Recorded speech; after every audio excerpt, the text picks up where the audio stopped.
ko te kau fine eiti o Lotu. Ka he ke kau tahana eiti. Ka he ka ki mautou koto atu. Kalau mua ai tāpua ki o e ahoni. O whakoloa ki au. Ke whai ai.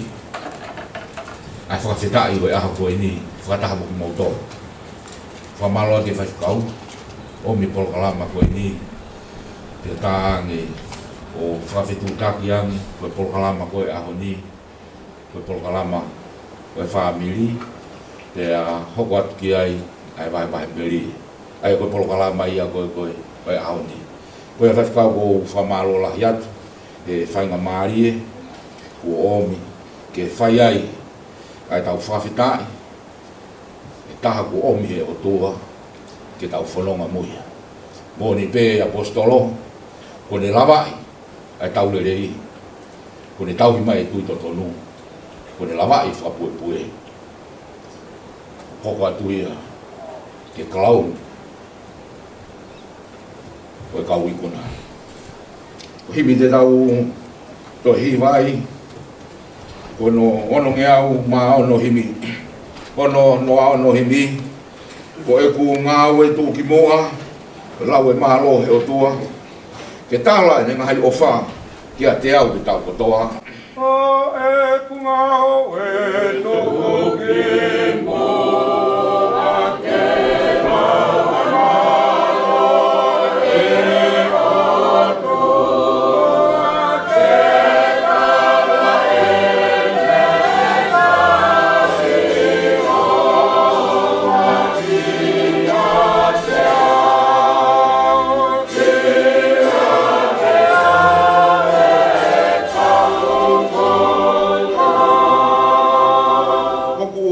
pana lau te ki te whanau iau.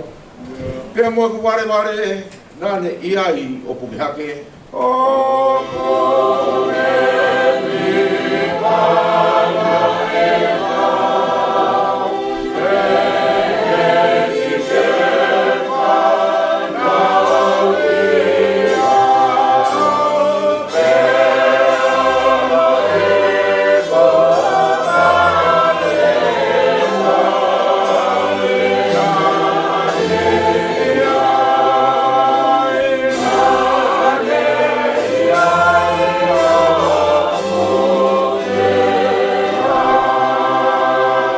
Taimi fōki nā ki fō, he wā I hala tala pō. Nā ne a whio e fufu o puke au ke o e humu. O hai e lau e whaingatā, mo whihi o ni wai hala. Nā ku me iawhe e tua lahi, ko koe eiki pē nai kai whai. Eiki te uhiwa pē o o whā, te ako mo pō kotoa. Whai o whai hiki I, ka me taimi I tā niti.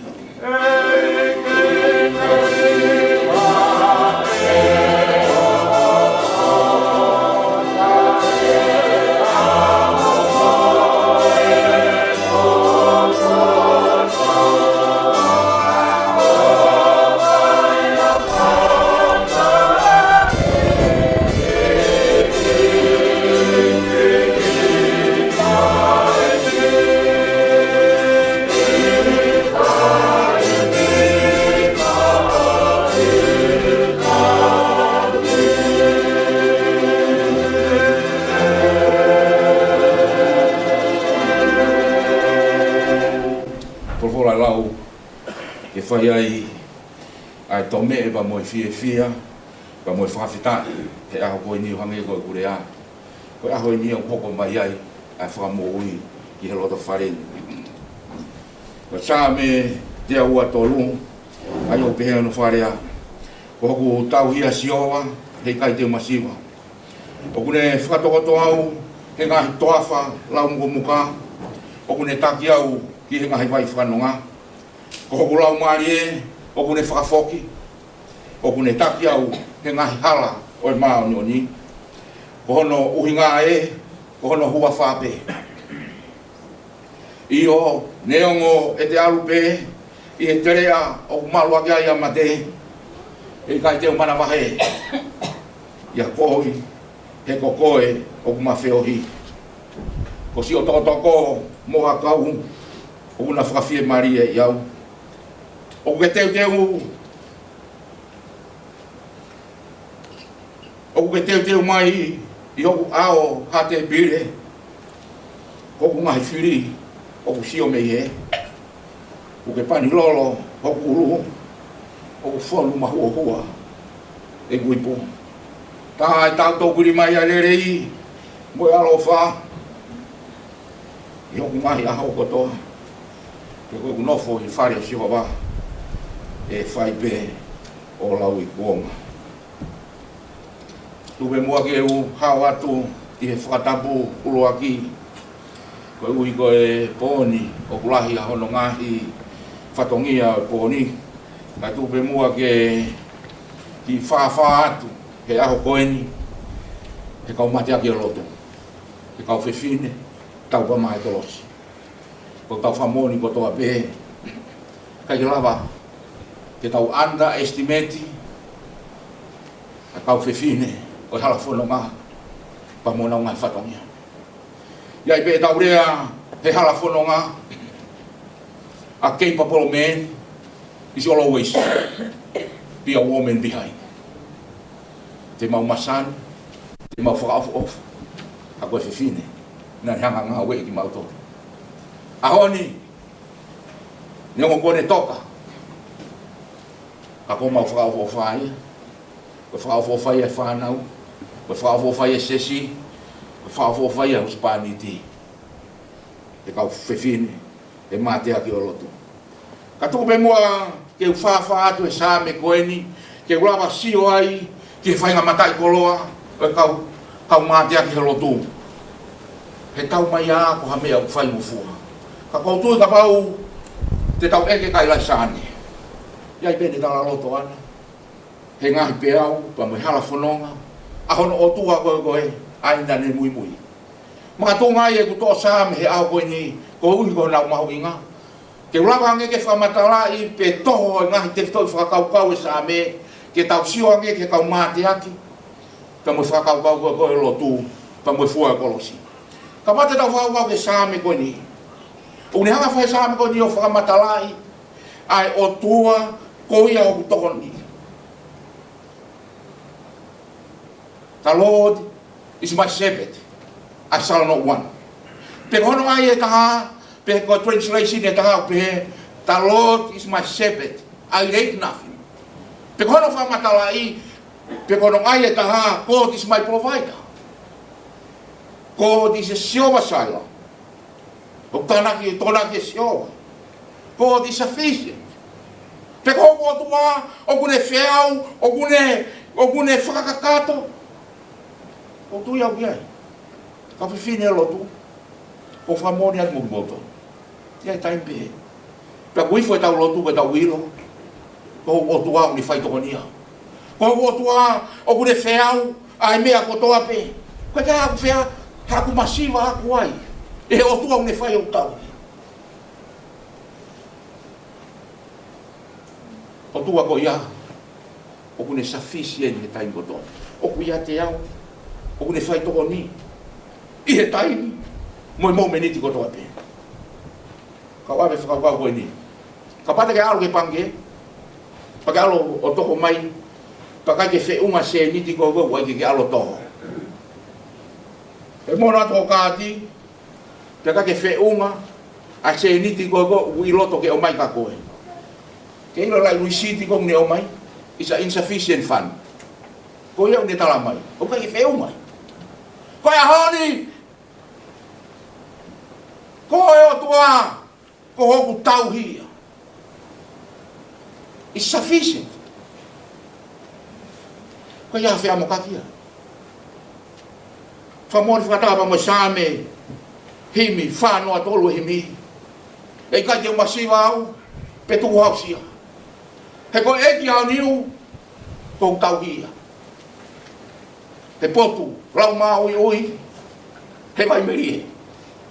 Oku ne taki, maa pēti ai, au lau maa ri. Pakotu hea oni, ke omi e whakatata, o kau mātia ke he Lotu. Koe ne lava sio kono o tua o whiunga anoa moia, he mea kotoa te. O hange ko tala noa same, o himi whanua tolu. Ko eki au niu, ko tau ia. Taka pako o tua ko ia, o kua niu, pe tala mai folofola, o ku ia e mea ko toa pe. Siriva mo koula, mo mea ko toa pe he universi. Pe tae ke ikai o masiva. Pe tu hausia. Pe ko tala noa same taha, ko kau apasia ke siova. O kikai ha masiva e taha. Ko hulau maari he, o kune whafoki. He restore my soul. He refresh. Kau whewhine, o lotu. Kau tangata o lotu.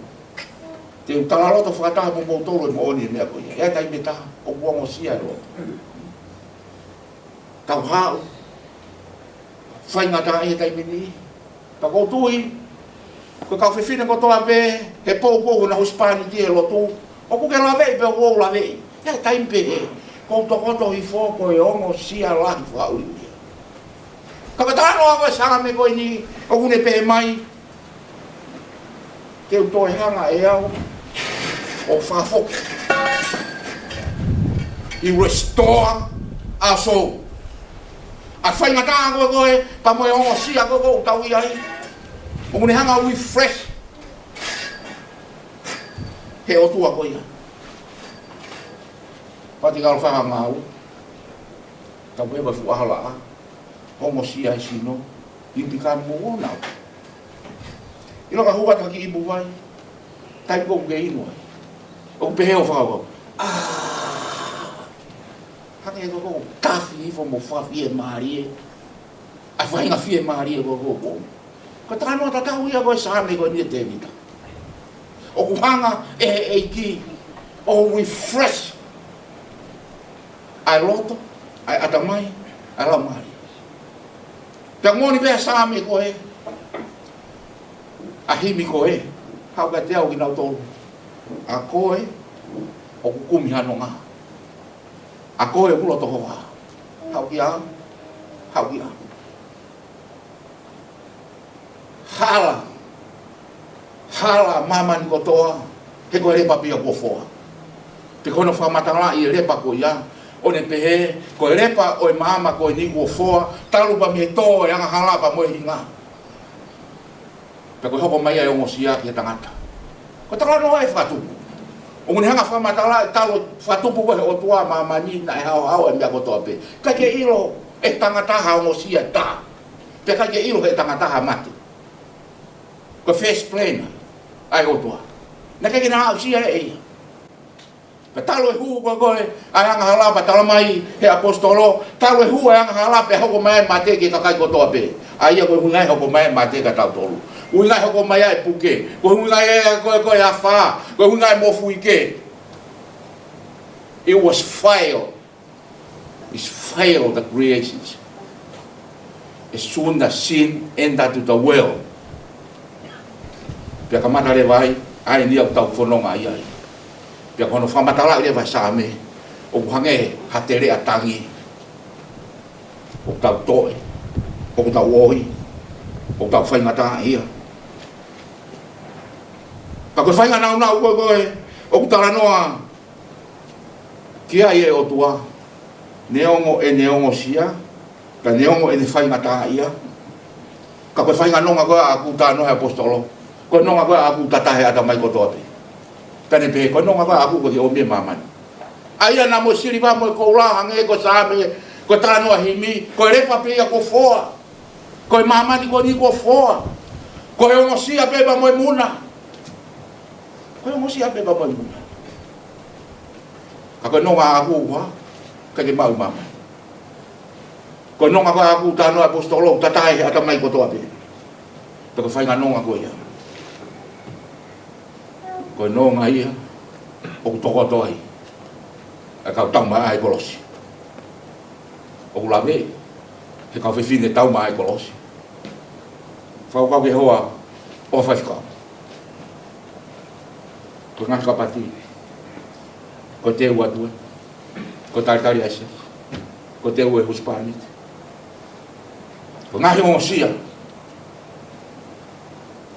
kana ne ilo e ko eki o kumotu atu whau, ai whakanonga koe. Io neango e te ewa, i he ngai tere au malua ki ai matei, he kai te mana wahe ki a kovi, he kokoe o mawheoki. Whakakau ki ai. Ko ha tere a tangi, mamalu, te koe ki o pēa tau koe ha. Ka ke uri whia pa mea. Sio ke freisi koe oi vesi. He kokoe o mawheoki. Ahai, ai o tua, ai pure ao miu, ai eiki motu atu whau, ai o tua unei kuna mea kotoa pe, ko ia o mawheoki. Pata mai pe tika, tai kona na whao a fuhu. Kai a futama o poto e fuhu motoa, fie toa ai peki tai lue tawhaki. Ko ngā he ko ia o mawheoki. Na tangane pe, ai kaunanga koe, he te rea tangi. He nane ilo, ko uei ki, o ku mawheoki moi. O ki kai te mamā vai, o ko loto to a ko ia, o ko fie lahi ko ia, ko ku malu i ia. Lo ma vai valu lo ve sto ta ha be, pe ko hai ha te rea e fai ki ngai me ani. A ka pau o ku kau ai o tua mama tolu. O hai e ta afkia. Ka pau kau e o tua mo ta tolu. Te kono fa matalai o hala fononga. Lord is my protection. He is my guidance. He ko feo di pe. Ko vesto fitu pe i kai ka i ngahi me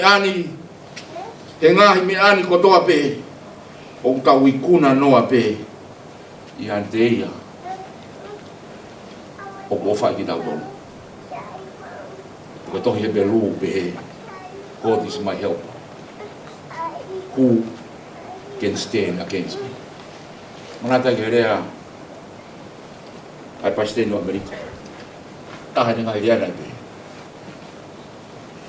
Tai mi ko whihanga ia e whili mo tau o ni rea ana pe. Pake fu mau ia po hai tau whihanga ngai. O mau ia pe kui fe o tua. He mune ilo e ia ko o tua e win. Ko mea kona ni hanga eke o kui fe o tua. Na ko whili au o kai o tua ke tala ko whili he go pau pe ke win o tua. Ko o tua ia ko ia e wini ko ia tenei kuna mea kotoa. Ko tai mila na ko ita ko ka ngapi o ke whakapau o whili ta ko o tua e wini e ka ke tai wini. Le ta ma winga ke tau ilo pe kui fe o tua. Iki skipi pe a whakakau na fuloloa e honi ke ves whaosi o pe ta tau tau puri mai a lere iba mai alofa i hoku ngahi a hoko toa. Pe au nofo he whare si o wā o whai pe o lau i kuonga. Ta e tau tau puri mai a lere i moi alofa i hoku ngahi a hoko toa. Pe a koe nofo he whare si o wā o whai pe o lau i kuonga. Ko e tau tau puri ko i ni ki whē. Tau tau puri e ki century o e ki. O makatu ngai he kou nofo he whare o si o wā. Pe a ku tafe ki ai. Pe a ku tafe ki ai ngai matawai o itaniti. O ku tafe ki ai ngai whawhi e maari e. O ku tafe ki ai ngai koloa ko toa pe. Te ke whamoni koe pa mo saame koe na lau e te vita. Saame ua whitu. Ko kore ha mea pe taha pa me sio. Ko ia pe te ukumi ki ai. Ke unofo ye whare o si o wā. He aho kotoa e kumoi. O si o whia.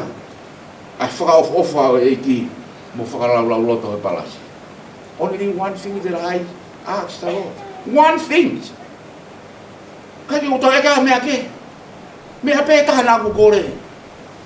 Ke wā. Ke unofo he whare o si o wā. O si o whia hono whakaofa. Ilaisaane Finau Vea lele.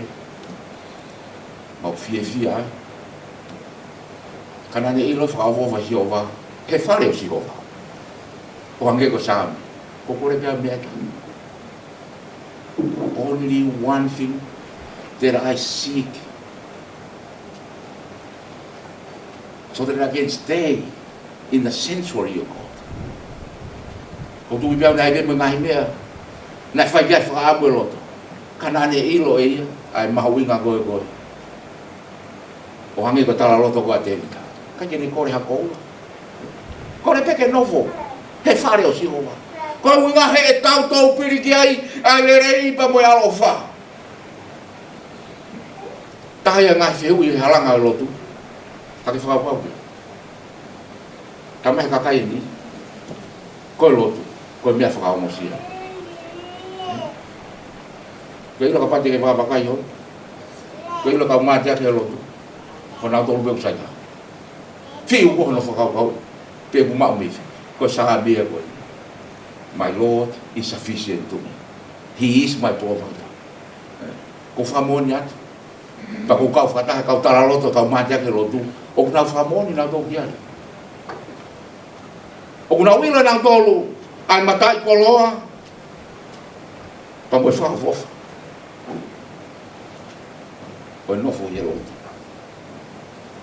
i kai ngatai ke ilo ko te kore bata ke te no fo yelo he fare o eiki o ma pa to be mai mea pa mo o ma pa to be mahana ilo be te evita ka ke te kore eia o hange ko vese a ko ni ko kore pe me ata be so ka ko tu ya ko foi me ata ko ya o tana ki ka to be u me hanga pe lo tu om ko to ma ubi ya ko ya ma ubi ya mo nu ya ma ko to be ya he fa na le re o tua pa mo fa na ta po ko o tua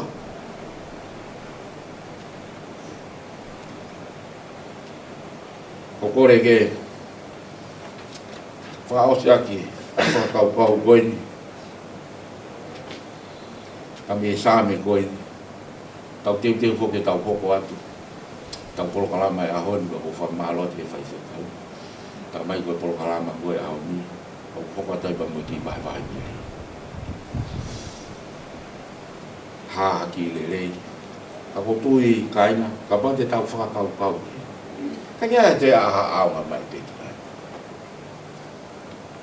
I folo pa mo mea ko tau tau ke ilo ko tau kau peta tau ko koe pe moa o whai ai whalo to lahi he ko tau ap toi ki whao se tau o i kuna lo vai pa koe ngahi vai Melie ko tau ngau e ko ki ai ko e winga e tau whakata he folo e ki ke winga ke tau lava o sio ai ke matai koloa o itani ti I he lerei o kau pa mai kolos ma ka kaina nau puke atu nau piki atu he whanonga pirikimi o lotu te ko ia te tau koko atu ai ki ai I polo kalama koe ni ka kuifo ke te tokoto hifo mo. O hange ko sāme whā maka vesu walu. Ai ke tokoto hifo ke mo e. O ku Feohi'anga anoa. Toko tahape. Ko nofo nonga ke u whia maari. Ia whakarea taha e translation ni o pehe. Ai ke tokoto hifo ke mo e pa mo e. Ai ku hinga ko whia maari. O mo. Ke ila taimu ke ongo sia ai ua hamea o ata mai. Tala mai an, o mo ke a, ke a. O ko era mo le le. Ako mahalo ko me tau toi tu holo ai. O te ke o se nga we. O ai tai me tau ko ngai tau ho ha. He ku tau mo ai pe ki tau tolu pa ko apongpong o toka ke tau loto ke o se tau nga we. Ko san toka ai no ai o tua pe ange ko sabe ko. Toko to hifo ke mo. Feohi'anga no pe. Toko taha, ko nofo nonga, ke whia mai. Ifo whakaroloa, o se mea mo. Pāe tuku, I kuna, sai, ko tau whekau. I ai be au beheni, hoko maka ki tau tōru. Ko tau tokoto ifo. Ko tau whekau au koe ni. Tau whakawawe rewa ke whai e bea ke osi. na ata mai taimi ka ke toi lue holo o ho ha holo kana e os tu wat ho taimi ke fai mo fai ai ho ngā we ke os unga ka ke mohi o mau ha malo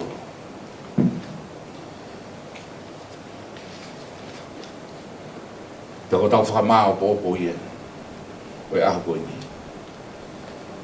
ia e aho tau tokoto fia tokoto hifu tau fia maari e peki tau tō e ko tau ikuna ai mea ko toa pe ia te ia o kune whakakau kaua ki tau tō amen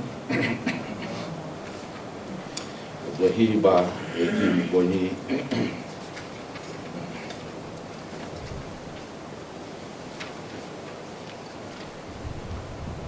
ono nge au o furu e ni ono hu e ni ono tahanoa e ni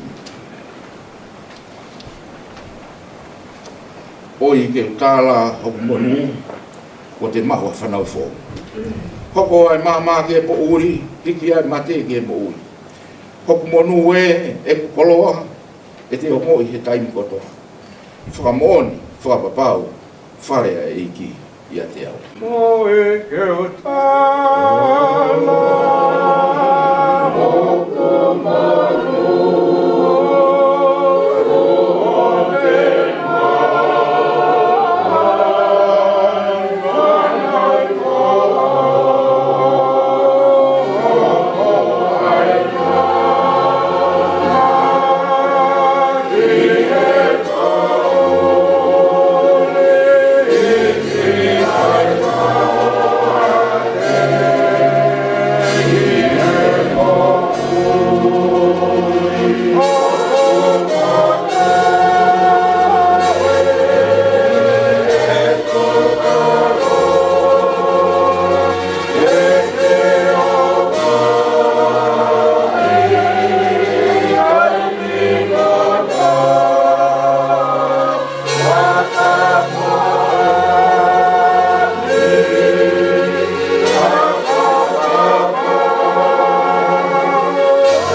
Siono foha o ia taha ai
kaina e toafa, hoku po aho mo po mama.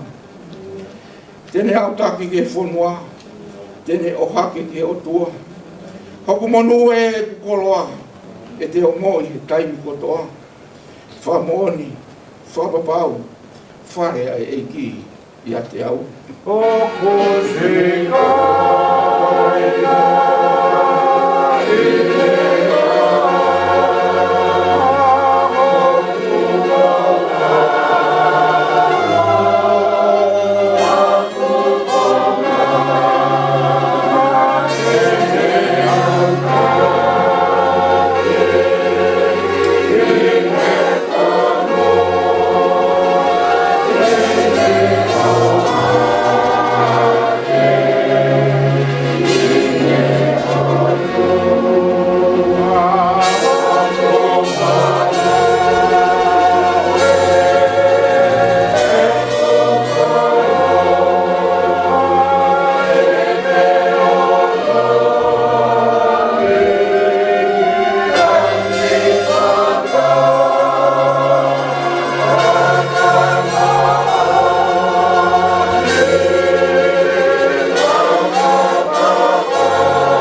la lotu.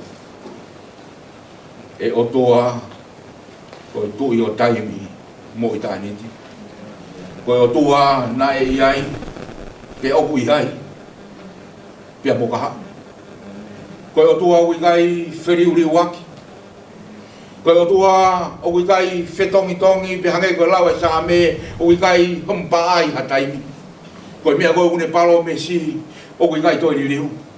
Ko ne alofa o ui kai toi riu. Talu pa me kamataanga o e mama ko ni. Tala mai te ke tanu po o e mama ko ni. Ko firi ki mau tolu he eiki ko sisu Kalaisi. Ke mau mauni o ni ai mo tai mere. Pe ko hai lau miliona pe fatu e mama ko ni. Kana tala mai he folofola ko ni alami fai fe lau. Ko tamate ki mua kamataanga. Pe fatu e mama ko ni.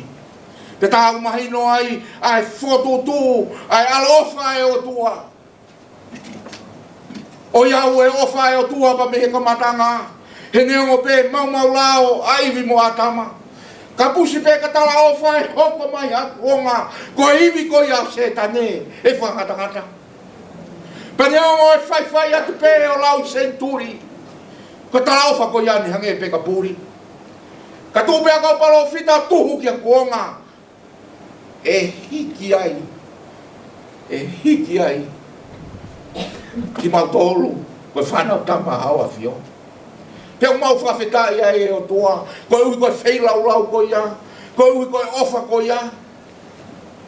Ko ki mau tolu ni, nai tai loa, langi nai tai loa, sio pe ki whai toka.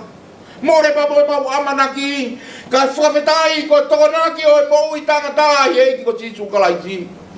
Ko au pe ko halapa mo e mou i pa mo e moni. Kai fou atake o tua. Tai fou atu ia te koe.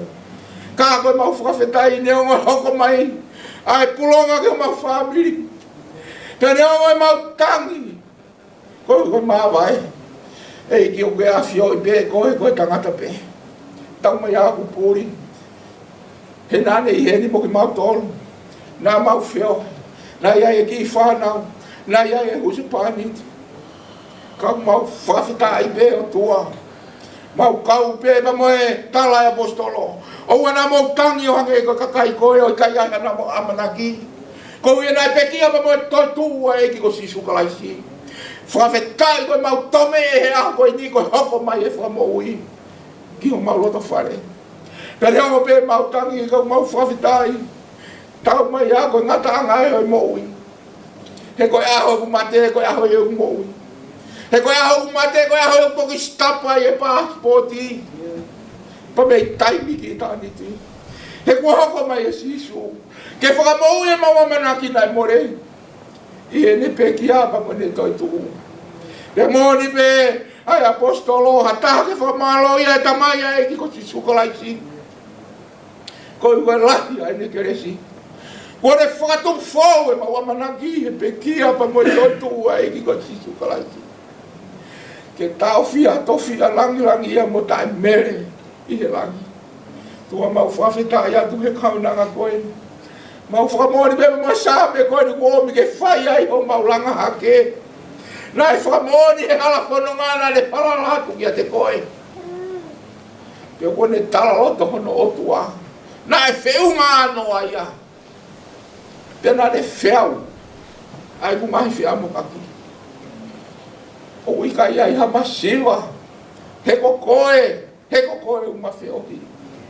Fakafeta'i atu e tua. Fakafeta'i atu. Malo si omi. Vai taimi o mo ui. He taimi manakoa. He matai koloa. Ko ke riri e kaunanga koe ni. Fia e siasi. Hola toi ngā ipa mo e tautupu. He koloa o e poto mo e akong. Ko ke whakakoloa aki e he whai ako. Kai ngata ai. Ka koe koloa e Lotu. O kutai hano tatau. Pea pehe koa. Mau whamoni atu. Pea mo e sāme. Nā whai ai e whakaloto lahi aho ni. Kore peha mea pe taha eki. Ke unofo pehe wharesi ho. Aho ni. Pekia pehe Lotu. Whai pe neongo e mamaha ki. Kakai lama ke toa i ne palo mesi mea te koe. Tua ko mawhamone a koe ni. Tau mai ai toi au ngahi lotu. Pa mo ngai lea pe koe haha mea te mau whai he peki a. He kua i kuna e whakapue pue. Kua tauhi mai e tui totono. Wake! O ne tari atu ki e pare o maono ni ai e toki whaki e o tua. Toki whaki e o tua ki nau tolu o tauhi mo ofa ki ai. Ka mau whamoni kotoa pe. Ki he reo e taula maa hua koe ki he potu e Feohi'anga. Ka mai o iki loto tō. Mau Fakafeta'i atu e o tua. Alu e lotu uia ka koki mau tolu ke i toi atu e lova. He kono moni e ai aho peni. E ai aho peni. Hei kai ai ata e hao papi he mate. Ko e hala ai o papa. A koe whalotola e mau whai. Ko i mau tolu. O ku toi atu e lova. Ko e taimi eni. Ko e taimi eni. Ke mau hoko tai ki mau tolu. A ngawe e taimi. Pa moe moui pa moe whainga maari e. He mau kei mau e moui. Ko e taimi be ni o lotu. He mau kei mau e moui. He kai whai ha lotu e osi e pate. Ko osi. Ko e ne tae tu kuko osi ko lava. Ka ko e taimi be ni. Tua mau lota ki a Fiona. Whai toko nia ki mau tolu eke. Toko ke mau lere he mau lova. O hange koe ui apostolo. Lere he lova. Pa sio whamamau ki o mau tāki bua. He koe e mau whakau pa mo mau whakakato i e tui. Te mau lore pa mau sio. Neo e mau vai. Ka teke whakakato e mau tui vai. Kai ngatai o mau ingai mau sio ki a sisu. Koe mau sio ki ai o mau iwi ai. Kakai ke mau sio ka sisu e ako toa pe more mau ofa mau tolu. He koe mea kou te manako ki ai o te sio mau pe ki ai. O te hohori mau pe ki ai. O te unu mau pe ki ono sai o ne. Ke whei loa ki pa moe eiki o te ofa ai. Fakafeta'i e tua. He mau kei mau e koloa mou. Tua mau lotu e hufi a te spaniti. Kau maai ki whanau eiki. Moni e moni. Koe whatongi ai. Koe whatongi ai. Ko whi amo kake. Kena iahano whatongi a ona. Ki he uspaniti. Na iahano whatongi a ona. Ki he whanau. Iahano whatongi a ke siasi. Iahano whatongi a ke ona whamiri. Ko tā ea e tuku ko ene osi. Kau mau lotu peo tua. Si whai tokonia mai. Si whai whikau. Kei whai e hoko a te lova. Mo e pore taki o lotu. Kau maa ki whanau. Whai tokonia mai o tua. Whakau pe mo whakakato. Ngai mea ko toa pe eki. O hange koe whola e ako i. O kui kai te mau whiamu kake. O ku mau kakato. O ku mau whia maa rie. He ko koe. He ko koe o ma wheo. O ku mau loto toa. Ko koe o ma wheo. O ku mau ikuna noa pe i a te koe. O hange koe tala loto a apostolo. O ko ikuna noa pe a mea ko toa pe i a te ia kune whakakau au. Ko hui kai ku ikuna. Ko eiki o ne whakakau au he mea ko toa pe. Tua ma loto. Tāpaki na mai Feohi'anga. Pea riringi o keresi pe moho alo whapa moi fia o i tāniti. Ai toi ngai polo kalama e aho. Ko e polo kalama o e tala loto pa moi Fakafeta'i. Ko e polo kalama o e vai Melie. Ke tala noa. O hangi ko sāme na mau sāme ai. O i ke tala u monu. O i ke tala u monu. Ai hoku monu. I he eiti. Ai tāpua ki pa mo whakakoloa. Ai fia o langi o kaimari ai. Tua ka mau whakaosi. Ai toi ngai hala whanonga ma mo mau whatongia. Ki e pekia. e ki mau lotu o hufi atu ki hawhiona. Tapa ki na mai ai whahu kau mai family. Tapa ki na mai e whawhikau patunga au he se tuata kau maa ki na tolu ko toa pe o ku mau I hedi he hoa koe. Whai ho mau whaka au e tua pia whai ho mau whaka katoa. Koe lotu e mau whai he eiki ko sisu Kalaisi ko mau eiki hui mo whaka mo ui. Amen. Mo tamai mani tapua ho.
Whanga tu be ngatapu na kamata aki Feohi'anga Lotu koe ka hange koe polokalama ko omi maku o tui o kukai te hatahe teu mai ki ai mahalo wau pe o hoko atoi be he polokalamani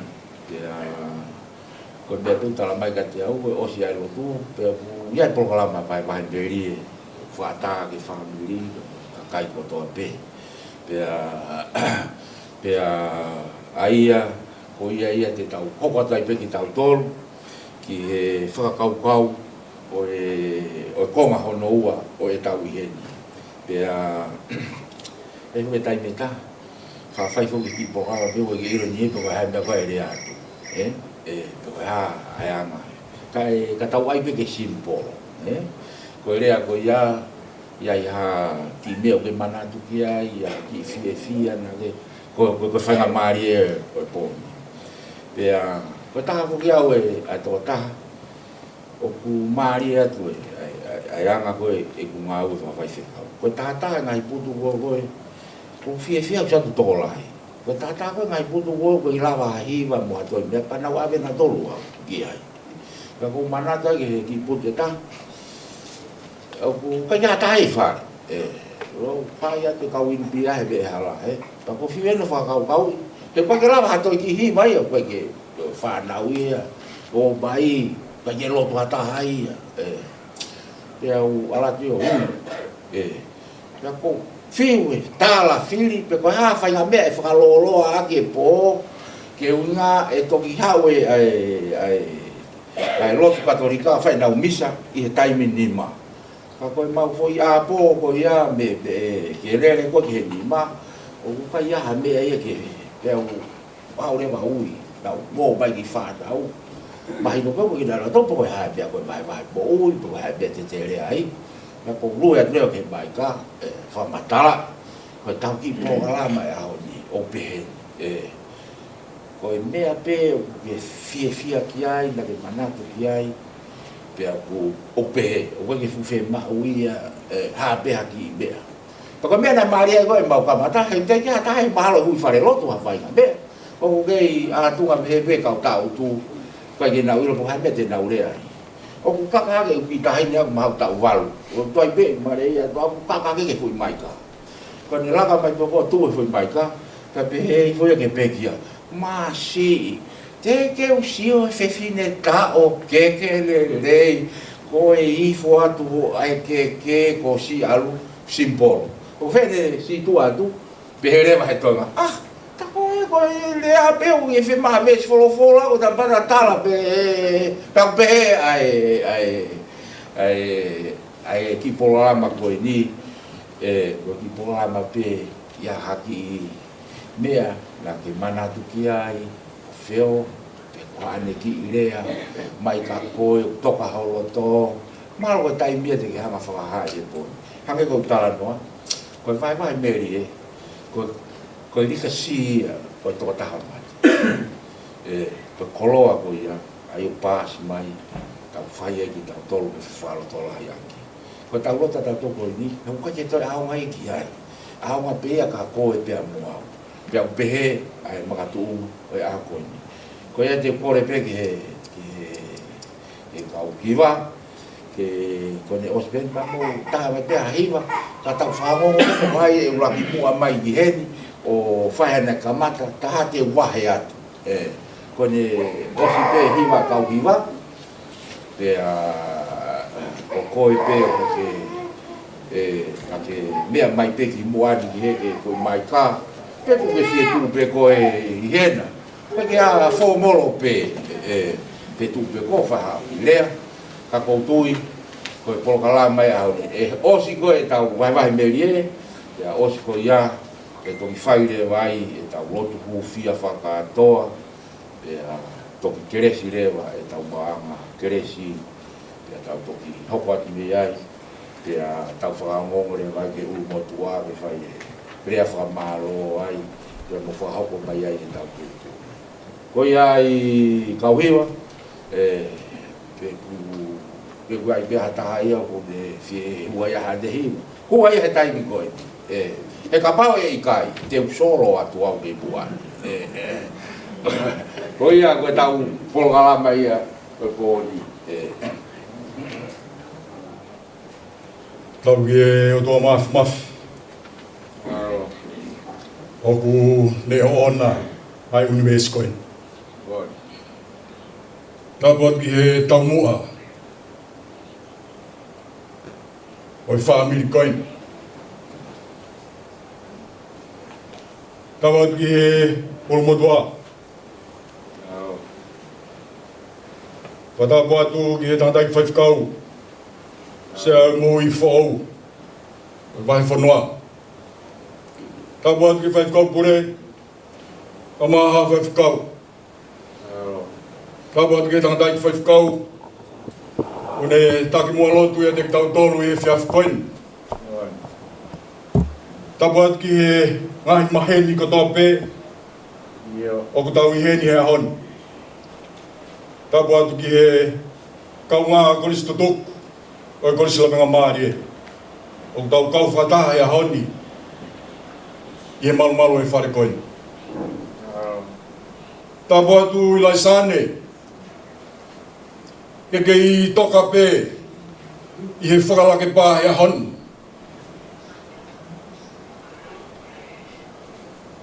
Ko e ahoni ko whangofua he whaifkau o e aho e Manatu Melie. Whakautua pe o whakautuanga he I toa he. Pe au nofo pe au mawhana noa pe I he whainga maari e kohanga e o toa. O omi ke ukau ai I he Manatu Melie ke whae koin.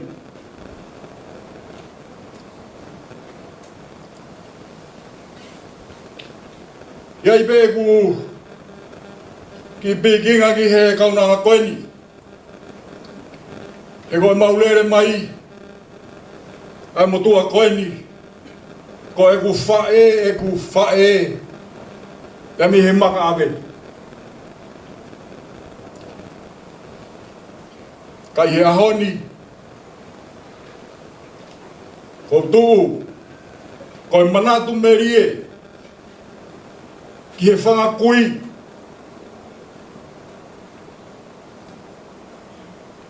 ne ongo nau tok,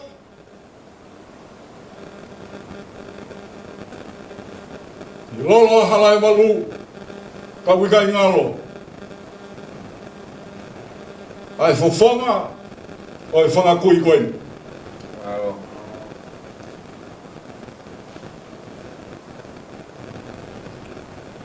Tupo Ilaisaane,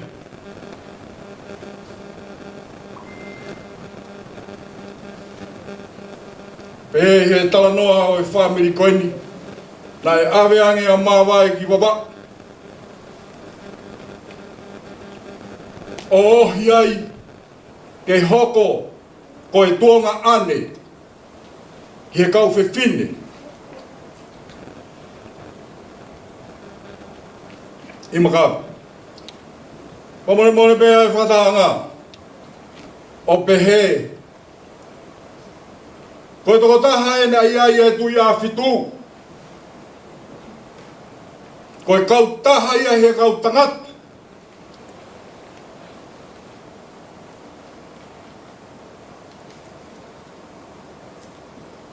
I maka ve, ka koe lahi taha e ni, i he whangatua whawhine, o wea e whae, e whae. Mea i behe kau maka vehen, pa more pe, whamiri, e koe aho e ni o e Manatu Melie, o tupua me whiwhine kolosa, mea i behe tō taha ko toa pe. Ka i aho ni, ko lere mai ke whakafofonga, Ilaisaane, ai Manatu, ki ho tupuanga.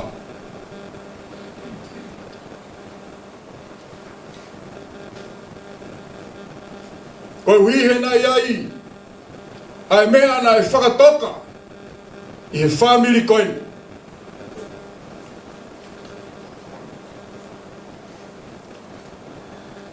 Whahu, o tui meu ke mea, ka more i ange au. Ka pau ku hala e ku ngahi whakamatala, e whamore i ange au. Ka koe huinga e kulere mai he honi, ko e ku Manatu Melie, ki hoku tupuanga, ki makawe, ko e kolo ia, na e tupu ai whae e u whae. Fakafeta'i ia tua maf. Ilaisaane. Koe taha whokene e ka u whai ako e kore silamanga maari e. Taha e ngahi re soni na e ako i he kaunanga koeni. Koe re soni saia e nisi. Koe toko taha koe ni, koe toko taha na e whutu mari. Mena i kai peke, ke ai hatai mia e itaia Ilaisaane. Ilaisaane. Fakafeta'i ki o tua. O ho ngahi talatalai whare. Inasia i e Palestini. Kori silawenga maari e. Nau i heni e poni. Pea kui kai ngalo. I he kau kori tutuku ko toa pe. O nau i heni e poni. Koe nau Manatu, ki e fofonga o e whae e koe. Parawa me pe Ilaisaane, e ke toka ai e whie maari ai o tua. O lawa ho ngā ue. O lawa ho whakapue. Ai Fakafeta'i ki o tua maf. Ko koe ia. Koe mo ui nā ke whai. O koe kai, koe mo ui e te koe. Ka koe mo ui a Kalaisi. O walahi atu ki takatai ki whaifukau. A tanga vea, o mai ki whanau, pe ki whakamopuna. O walahi atu ki whamiri, o whatwha. Kei mau hosea, koe tau mua e whamiri koe. Leu kai whahawa, koa whara.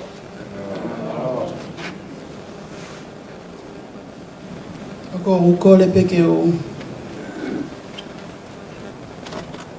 whakatapu ki he tolu tahai o tua. Pea ko no lau malie o kune i he ni mo ki tau tolu i he haua ko ni. Ko le pē ke mau kaunoa atu pē i he polokalama o e whiawhi ko ni. Taku ko e Manatu Melie ki he whae ko ni. Pea ko tuu i he whiawhi ko ni. Pea mo e konga o e ki aia ko e ku whanau pēni. Ko e toko ono. Lai hoko sane. Ko e whailau tohi whasapate ki a teknau tolu me he lahi taha o au ki e sisi taha. Pea ko e uhinga ia e mautuku i he whiawhi ko e ni. O mau loto pe ke whafofonga ia tu he tokotaha e whanau ha Manatu Melie ki he whae ko e ni pa te utoki hopa.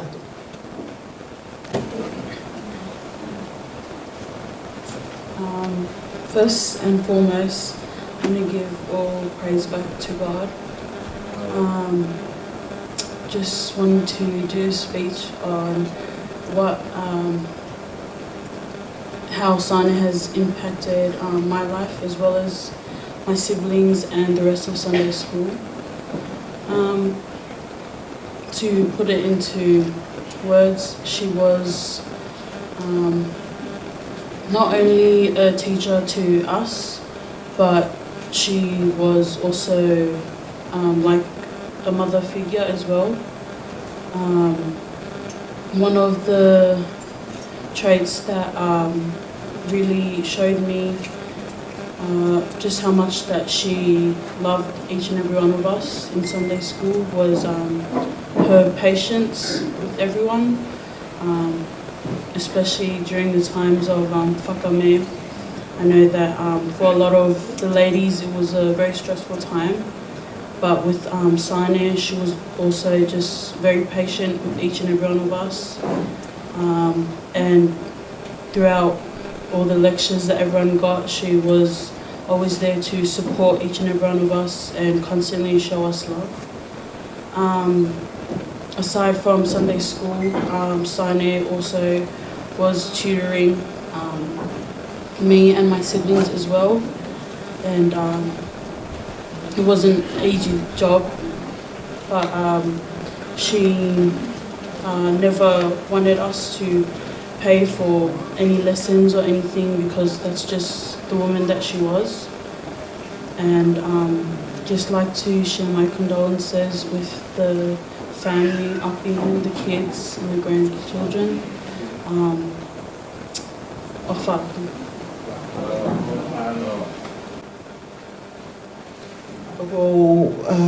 Ko le peke tuku mua e whainga mali e koe ni.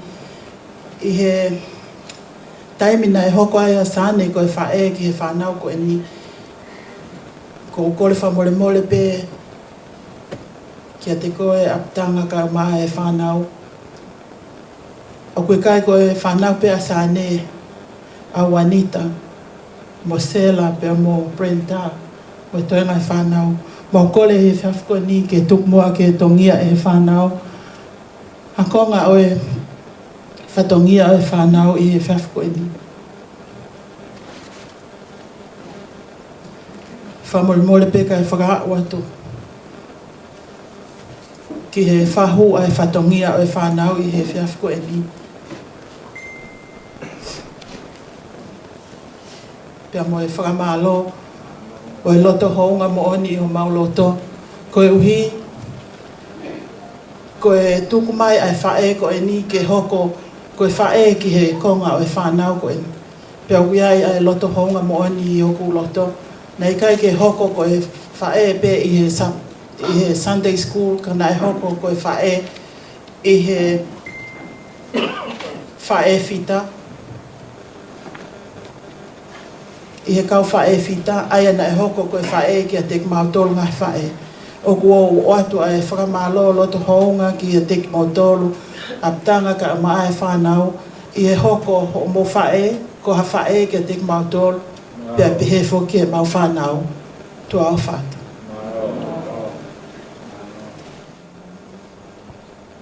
ke ufanga e tala whakatapu na e muaki e tangatai whaiwhikau. Ka e ata mo pa whainga maari e koen. Ke uwhai ha Manatu Melie. Ke whae, ke whanau. Ka koe tau kete ki a te ao. Atanga kwa e o kalahia ke te koe. Me peke ki whanau. Koe kutu i he toto pe a moe peki a Ilaisaane. Ularei laula ai hau. Wawai vea. O kutu puasane. Ene fine e ki ko hoa. Ka koe whae a hoa ko mafi. O tangata e ki.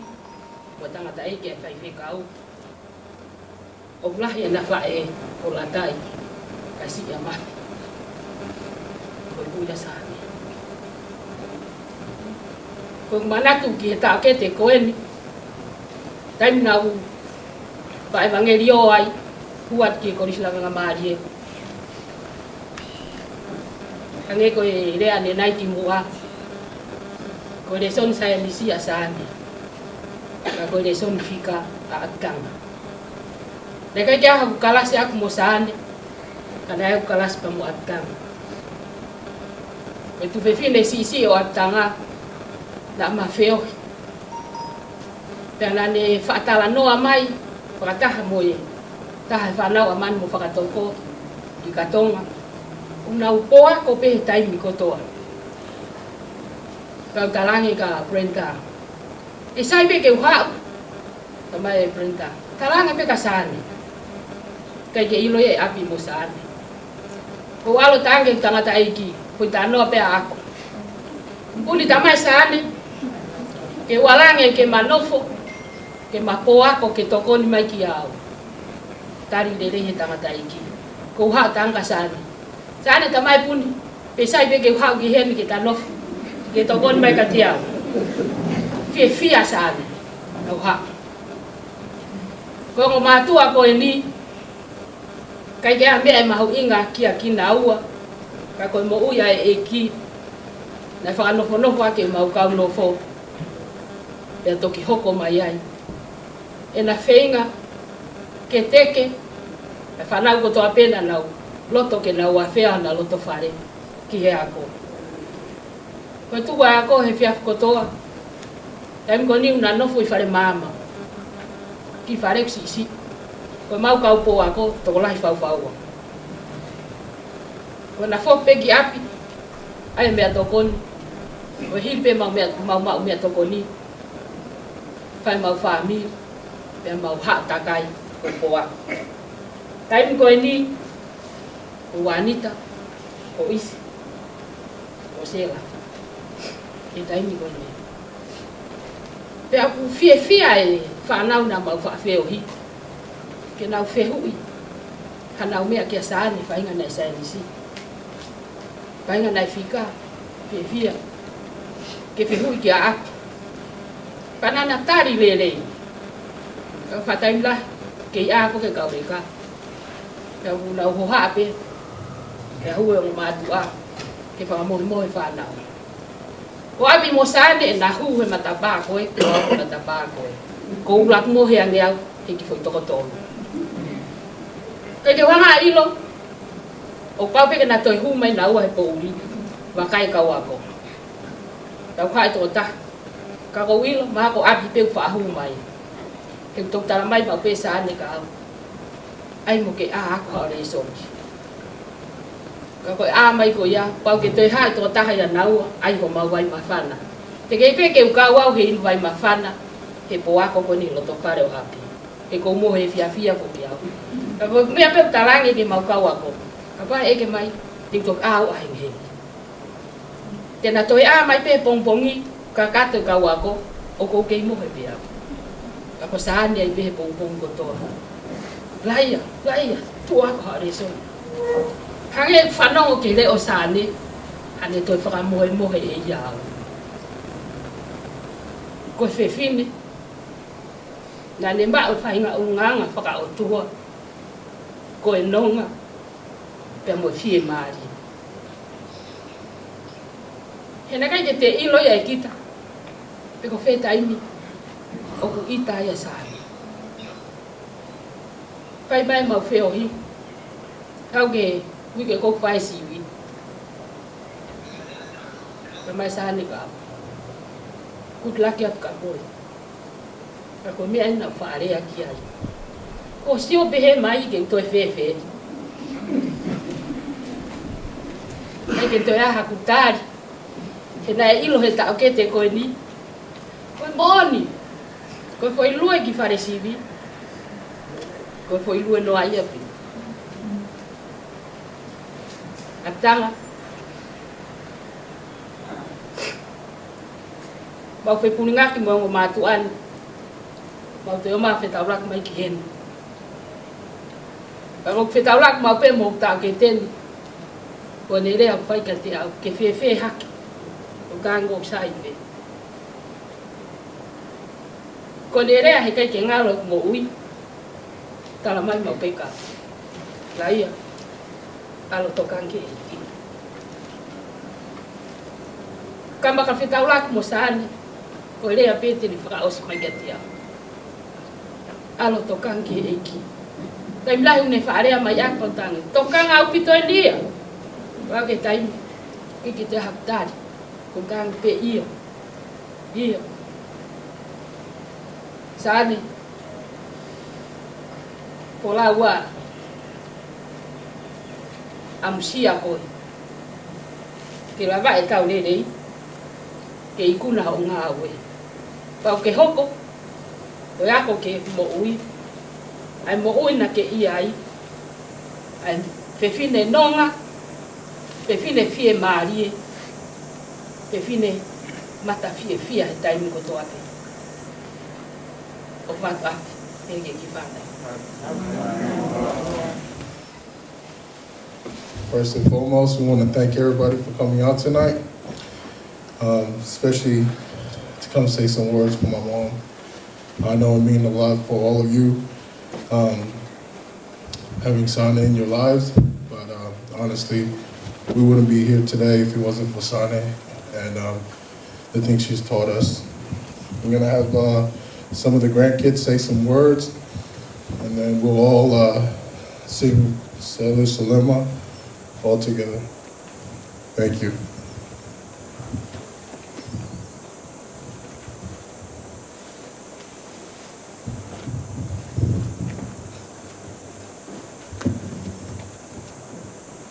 Ilaisaane Vea. She was a good person. She always helped us, and she was always nice. I wish she was still here with us. I always loved her, and I know you do too. All of us here today are here to remember her. I'll always remember her smile and how great she was.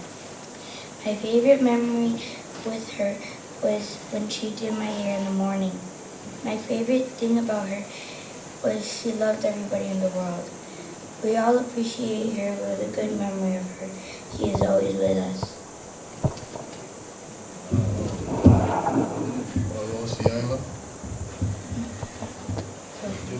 You have something to say?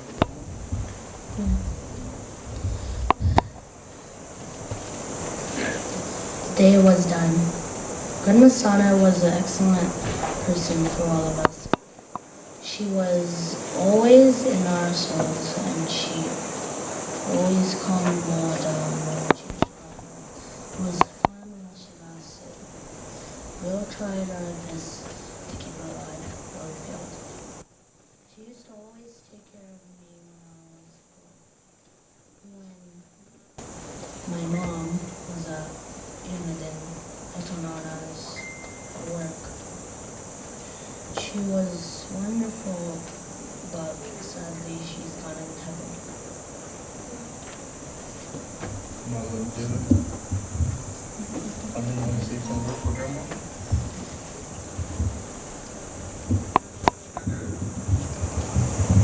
Grandma Sana was in our heart, so we had to love her. Mother, so sorry. Shella?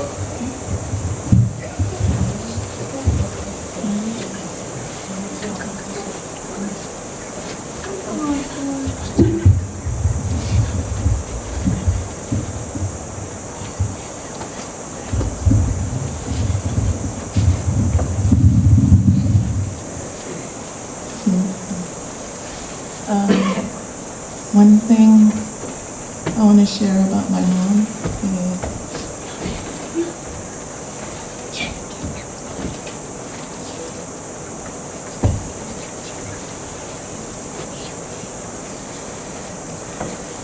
she was very kind. She was soft-spoken.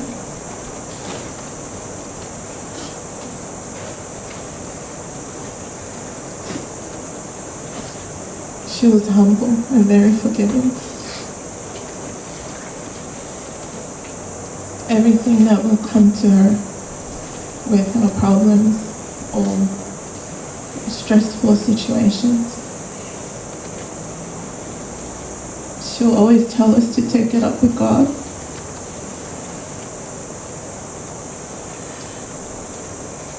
To pray about it and to talk to God about it. And that's one thing that I'll always remember about my mom, that she was very rooted in Christ. She always taught us that through everything, just to trust God and take it up with God and everything will be fine.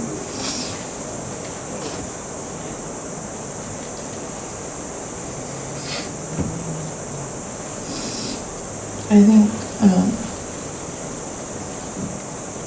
till the very end, she always put everyone before her. And she put all of us before her. If she needed to do anything, it was always whatever we were doing came first. If it was for the church or her children, her friends, or anything. And I think it carried on to her last moments too. The night before she passed, we were all with her downstairs, and we were up to like 3 o'clock in the morning, just helping her. And we went up at 3 to go to sleep, and then we found out at like 5 that she passed. And I think she wanted to spare all of us, and she was just thinking about us till the very end.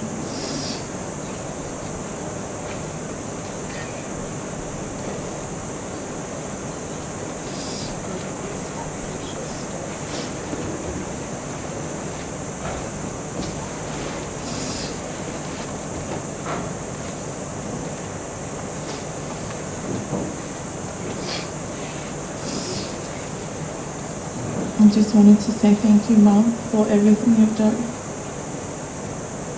Thank you for loving me. Thank you for teaching me.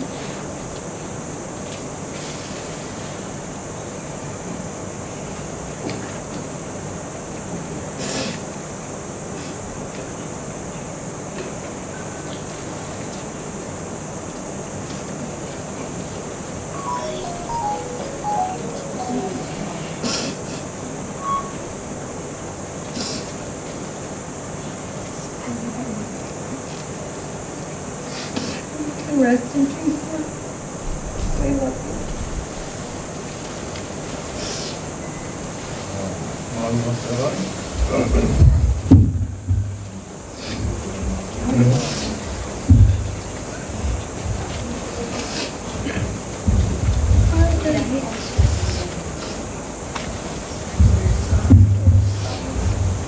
Can you say some words for Grandma?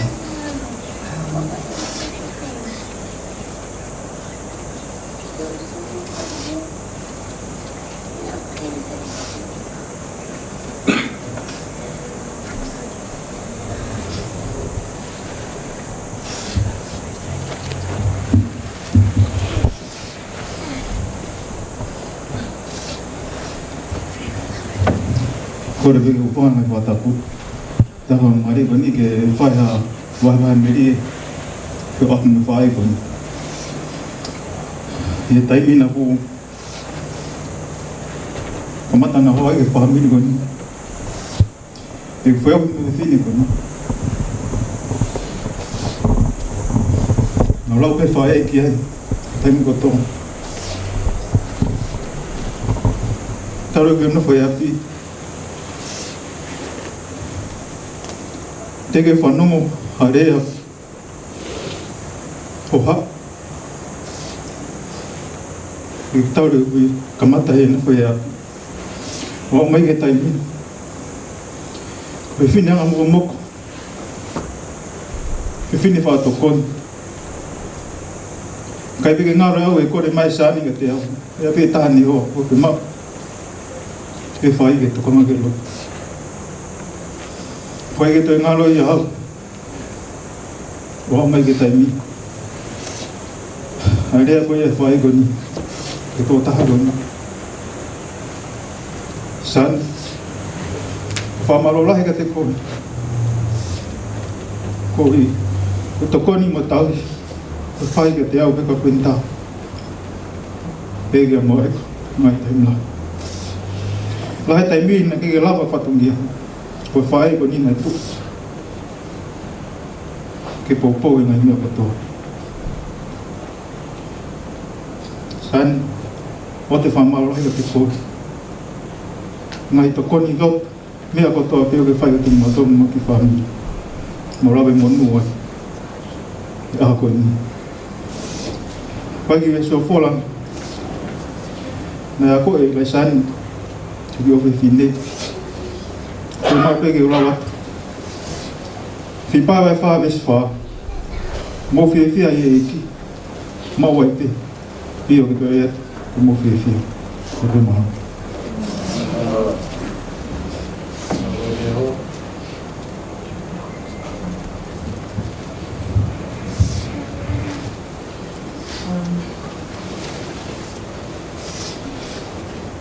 First and foremost, I'd like to thank God for allowing us to all come together tonight. Such a sad occasion, but thank you to everyone for coming out.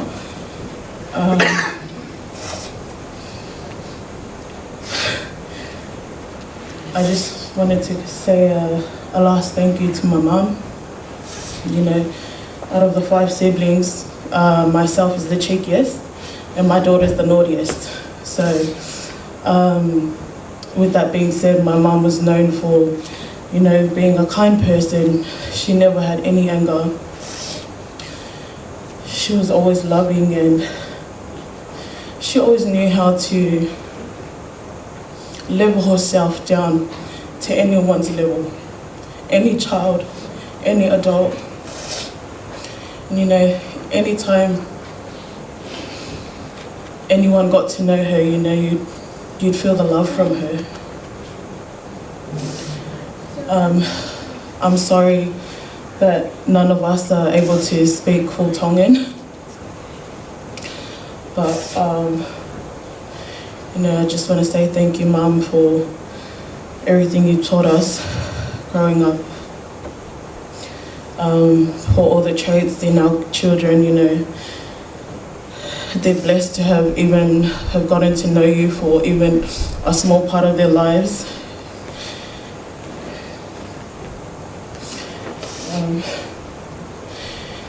And thank you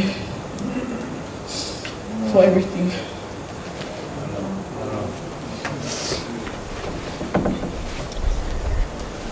Lotu.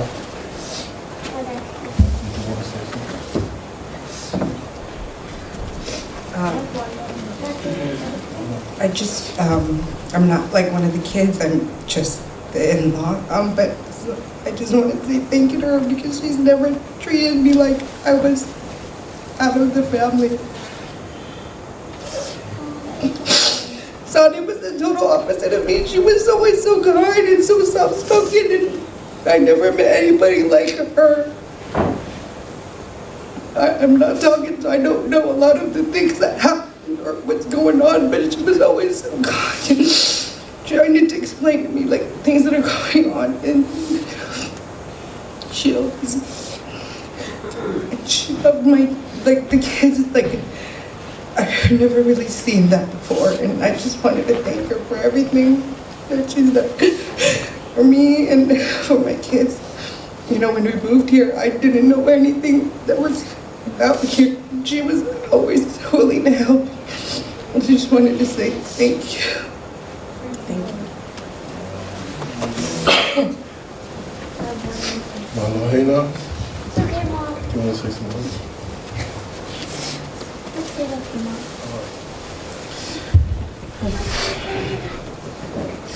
Hello, Mohai. Ko nita mai taine mai ka jane.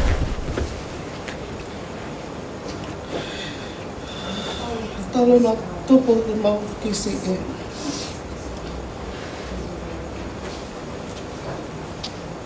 She always taught us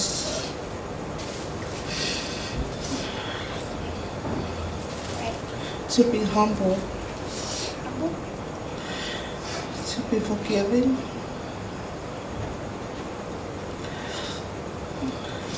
makataki ke la.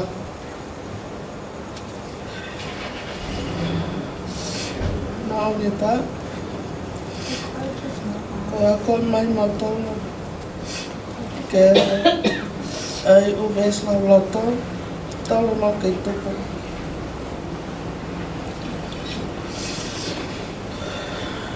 She had her presence with everyone always brought laughter, joy, and you'd always forget.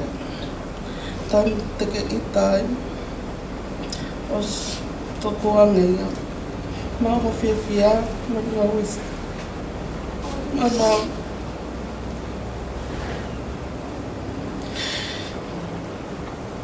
Kaki ai tai mia te mangalu. And I koe mai matoro.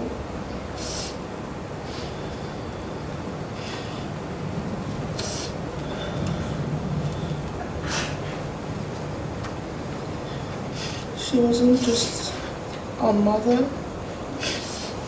she was also a tutor, a friend, not only just to us kids, but to those who knew her in every walks of life. And for that, Mom, Mofa Malola Yatuka Ko. I mean, like I caught my cat in my toe, and we will also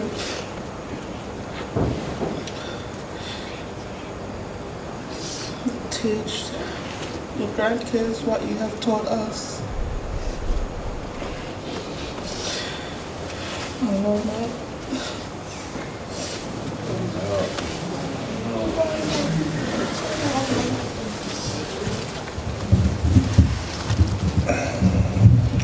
Again, I want to thank you all for coming. I just want to also say thank you to my mom. I wasn't the easiest child growing up. She always gave me words of encouragement. One thing I always remember about my mom is her principles. Her first principle was to God, and her second was to her husband. She always made sure there was always food on my dad's plate before she ate.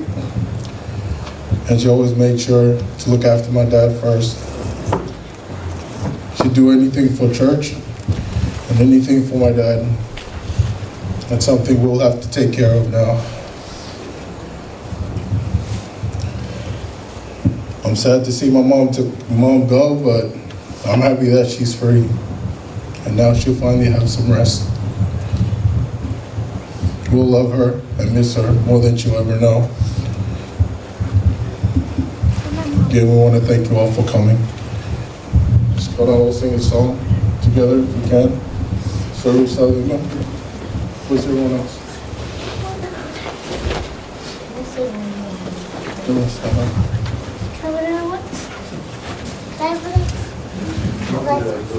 George, Chelsea.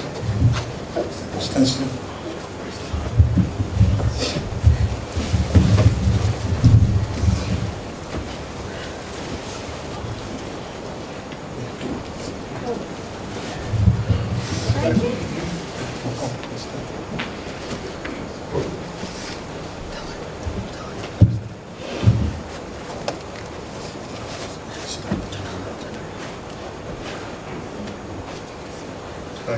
people. No.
Itu loa tapa mo afia ai o tua tai hama i o tau tonga pa mene mai unga e talafata kakato na e whahoko e sea aku ataki ki hua tuai o atu e Manatu Melie na e sedi mai he neti pa me he o pe taha e kau ngā ue o e kau nanga koe ni ai au pe ono whakarea tau tatau ko kori kau hiwake na te teu e hiwa wana manaiki mai a ene oi. Koe pōpuaki Fakafeta'i. Wana manaiki mai a ene oi whanau mo foki mai. Oi mo kumi mai ai tauhi haua foki mai ki api. Koe taha ia e ngahi whau ai kaunangani o tau iheni ai i he ahoni. Io o ne foki ki api. Fakafeta'i ho maulau Melie ki o tua ko hono hua wha o kuta e maha kurea ko ene tu uni o kuta e liua ko koau ai pe hono hua wha ko e arifa ia mo e omeka ko e kamataanga mo e ngataanga ko e ane a whi pe e mau Feohi mo ene kaunanga si Ilaisaane laulai hau Finau Vea ko e ahoni kua ia ki loto hewani o whakawheao ki he hau. Mua atua Ilaisaane ka tau toki whetau laki pēa ki he api o ne teu mai ne whanau. O mau ofalahi atu ki he uitou whai whekau Apisia Vea pēa pehe ki a Isileri wanita pa moe whanau moe whangamakapuna. Ko e pōpuaki Fakafeta'i moe ofa me he kau whai ako tutuku mo e potu ngau e talavou o lawenga Melie i e tautahiwa walu tolu ki e tautahiwa hiwa noa. Te urawat peo nau hingoa mo e whakaiku nei i lo i aki ki nau tolu i e kuohiri. O wikai ke ulawei ai whakaiku e ahoni ko e hingoa mua pe ku o mai. Tapu ki tea lolo mana ia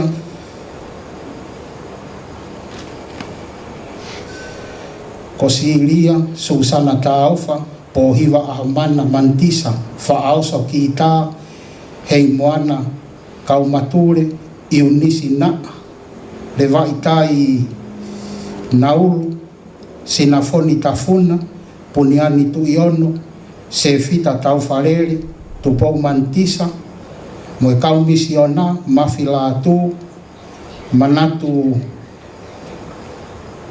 puku Kalaisi sefo pe mo mapa sefo mo e toenga kotoa mo e kau misiona tu ao fatu ko e pōpuaki ia pe me kau ngāue ai kaunanga koe ni ko e taha foki e kaunangani ai hange ko e hiwa na e hiwa he whanauni ko e fuafua hiwa ia na e whau e Ilaisaane ai hiwa koe na hiwa he ne whanau lahi au pito e uhiwa ia na e whau he kaunanga koe ni. Kau ai hiwa koe ni. Ai e hiwa koe unga e toki hiwa ia tu he kau hiwa a mui. Koe hiwa ko sisu e kumatai koloa. Ngai hiwa o takai holo he ope mahalo pe uau pe ki he uo fulu ki tolunga fulu. Pea unihanga whamao po opo ai konga lahi o e ni uhiwa he whanki tohi ko tui pe mbumia ai whanki tohi ko ia. Ka te tau kamata ko a mei whee. Ka te tau whakaoski whee ia Ilaisaane.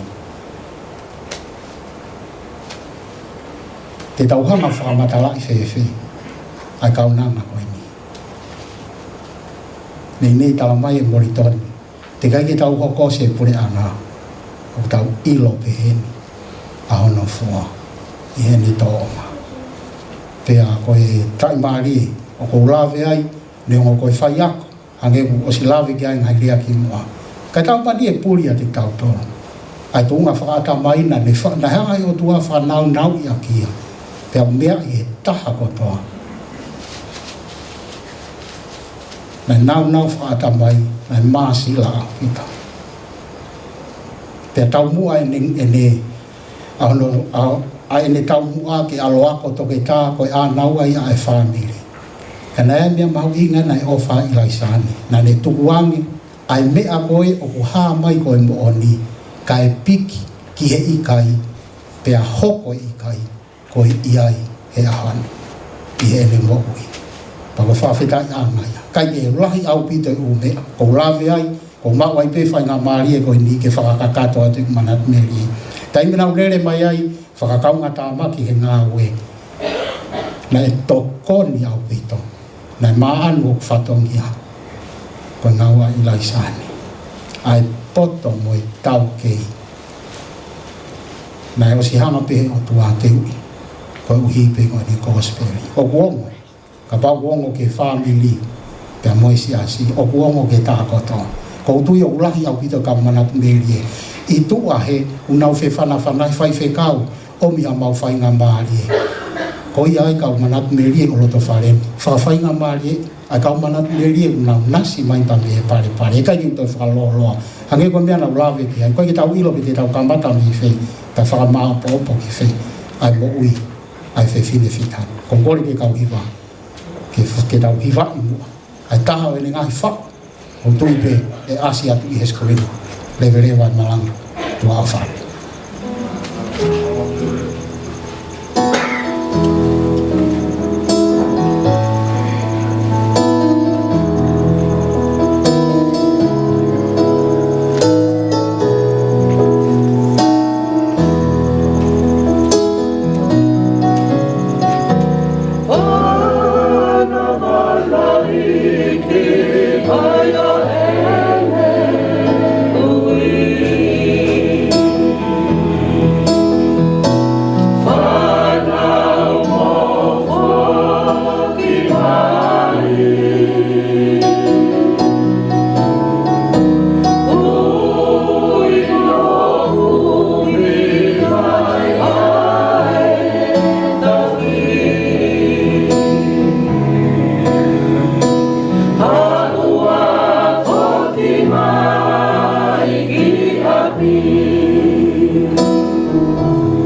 Kata whamore kai.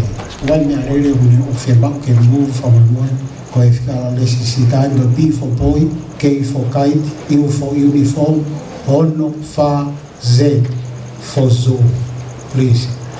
B, K, U, Hono, Fa, Z. O mea rere ko ni ulang hina. Kata ko whemau, wai tō taha ko whawawau, wai ko kalama tūri ai. Mao.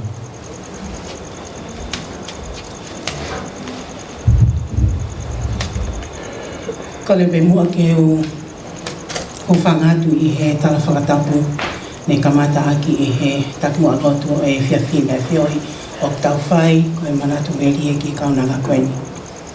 Ko e kutu u kai ke mapuke puke hoku loto ke whai motu o whangatala. Whekau aki pa mo I kaunanga koeni ko fufua taimi na ako whetau laki ai mo ia I he kolisi la menga malie. Nai hoko Ilaisaane ko whai ako science pia mo whika. Nai hoko whoki ko eku form teacher pia talo pia me he aho ko ia a eku iloi a e natula I kaunanga koeni. Ka koe iloi pe ia pia mo e Manatu I he tawhaaki o e whai ako pia mo e whanau wako. Iai pe ai whakaapa ia I he wahaa o e whanau wako pia mo e whai ako pe hangi ko ia koe ngahi lea I mua pe hangi ko e tangata eiki whai whekau. Ko e hiri e ako pia mātuku. Na kei ai ha whakakau ia e te whai ha whetau laki. Pia koe ngata anga pe ia o ilo I whakaiki mautolu ai kaunanga koe ni. Pea hao mai ki he taimi na ewi e ki na ua ke na mai o whakakaunga tāmaki I ngau e sesto kai kolo ia Kalaisi. Pea mau whakatahai e kulupu na ewi ko e kulupu ai ofa.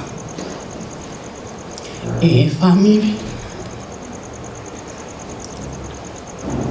Pepe ke siasi. Mo ni ko e nako na ki na whai api. Na te ilo pia makehe. Pia te hau nofo paia he whetu koe ni. Nei kai ke te ai. Ha kon haki ia. E tatau pa moe ako naki. Nei whai o Lotu whale. Ka koe aho. Nei fufo kamata e mau whioi. I he kulupu koe ni ai ofa. Na e ungo makehe. Ko uhi na pehe beo he kai ke te hai hau vai aku naki kungu matu a kitea. Ka le hanga e ungu matu a koe ni. O to o Lotu.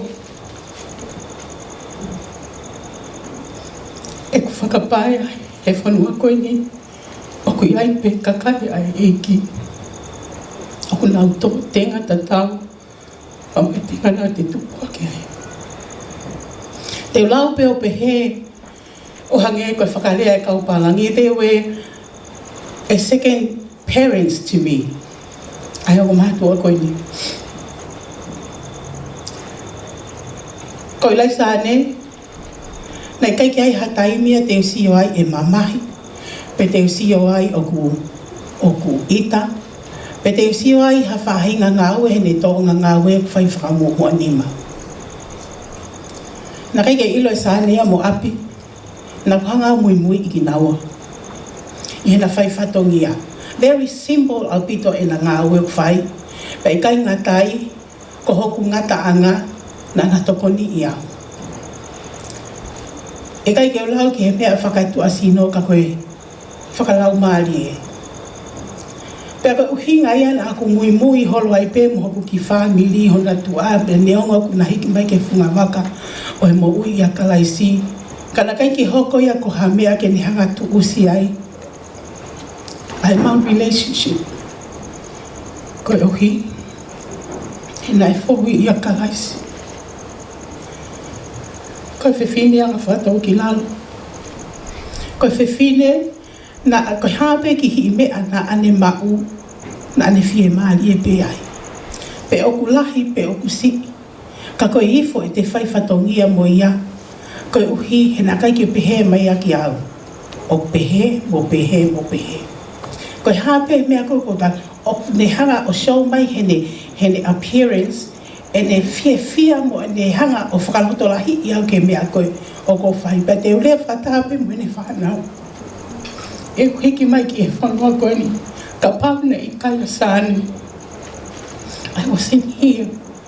He dunga kopi ai. Nai kai ke potu ai e mau Feohi'anga. Nai hoko ai messenger koe mau Feohi'anga pe eke. Kana kai ke uongona, ai taimi nai whaingata i ai.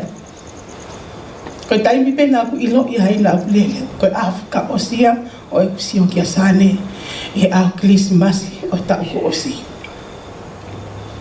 Le liu e fōtunga, le liu e sino, vai mo leo, ka koe mo ui ki tatau pe.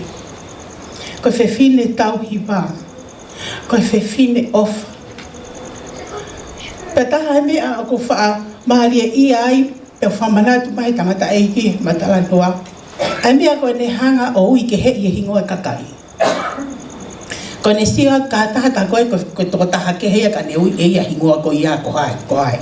Koe taha ia ne whanga ki tō onga o kui kai ki ngalo ia ti au. Pea tange koe lea nai whai e he whai whekau me muani. Te kai ke te a usi ki taia he vani, ku te osi sio pe ki taia ilo i ni tō onga mo ui. Pea ko wako mea ia mea lahi. Pea ni angu he kai te ulapa ia e au. Ke mako pusi. Hangi koe lea nā whai ke te ia.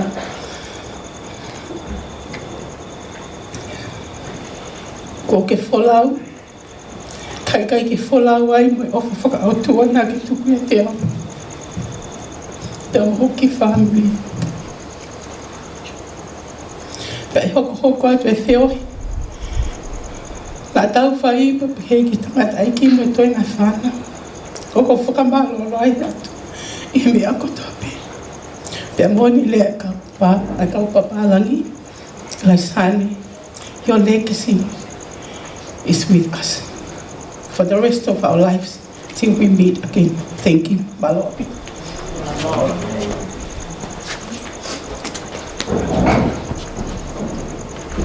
Kia whātulao watu. Ka huwhanga pe he ngai whatako o sono whai ki moa. Ka whai peha ki Manatu Melie ke whae koe ni. Ka ki moa ia ko kore whamore pe ke whahatu au. Ko pingoa ko mere tapenisi maa vai. Pea ko maari au ia mo e nephew a Ilaisaane ko o saias maa vai. Ko fuhalahia e over sister a Sane ko a Melie. I knew her as Auntie Lee, and I'm just going to refer to her as Auntie Lee. Pea ko koe whamore atu pe ke se asi mo i whamiri mo i kainga. Ka pai ha taimi te u. Broken atu i tonga pea huai ai lea whaka Englisi. Auntie Lee koe hao koe ni ko ke hola. She was a woman of many hats. She was a mother-in-law, a grandmother, an aunt, a daughter. But most of all, what I knew about Auntie Lee is that she was a servant of God. Ko koe whamare atu Lee. Ka pane hau tōna no e whine mutu ani kia koe.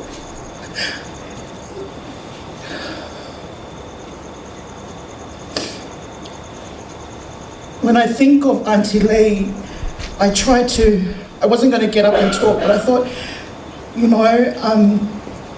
there was a reading that came to my mind when I thought about you, Lee, today. And I just wanted to read this little verse for you. Ake mau ofa atu kia te koe, mea te au, ka mā o saiasi. And our kids, mea Melie Junior, mā vai. Ka mā Hoasi'i, mā vai. Ka mā Meresungu Junior, mā vai. Ka mā Salome Junior, mā vai. Pehe ka koe ama mā vai. Pe koe ki vesi, te ole whapalangi pe, he ilo na aunga ki whanau. Nita, isi, when I think of your mum, this verse comes to my mind, and for some reason I would like to share it with you tonight. Koe ki vesi, to ome he 2 Timothy chapter 4 verse 7. I have fought the good fight. I have finished the race. I have kept the faith.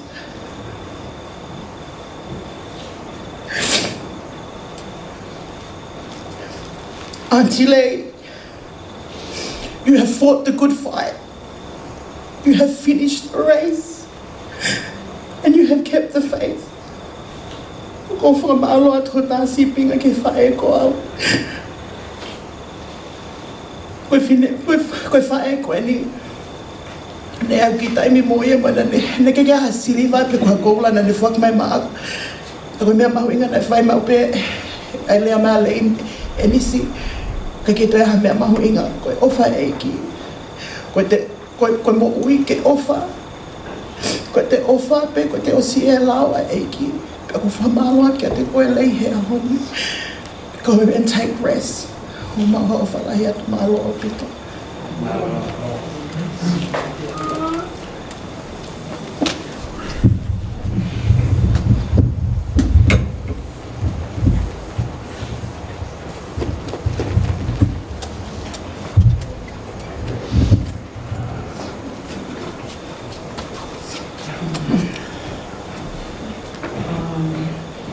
Fakafeta'i ke eki.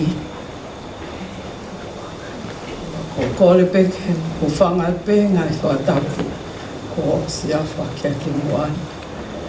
Ka e tupe mua ke ukaunga ka, whatapu mo tolu.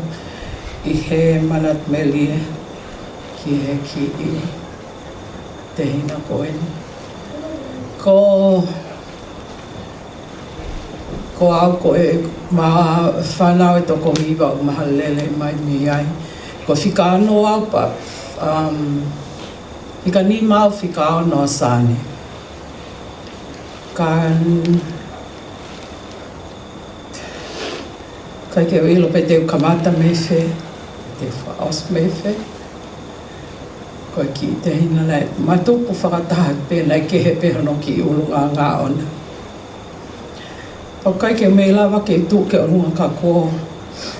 Tau whalea mai kau, ai mei tonga, me whae, mo e sāne, mo e tonga ne pita me Amerika, aptanga me i Hawaii, mo e whae me, mo e ki tonga ne me i Makalofi me New Zealand.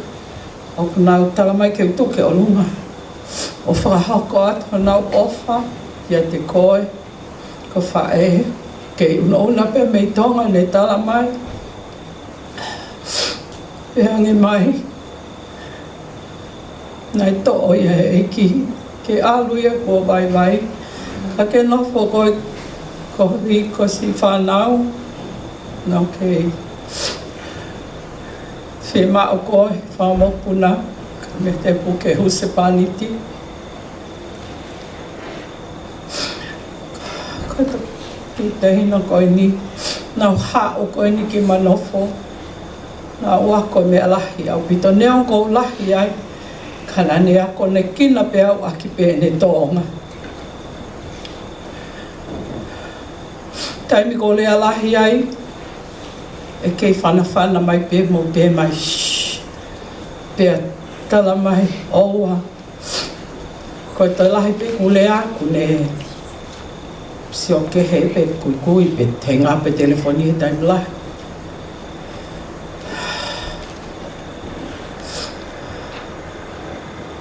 Amsia koe.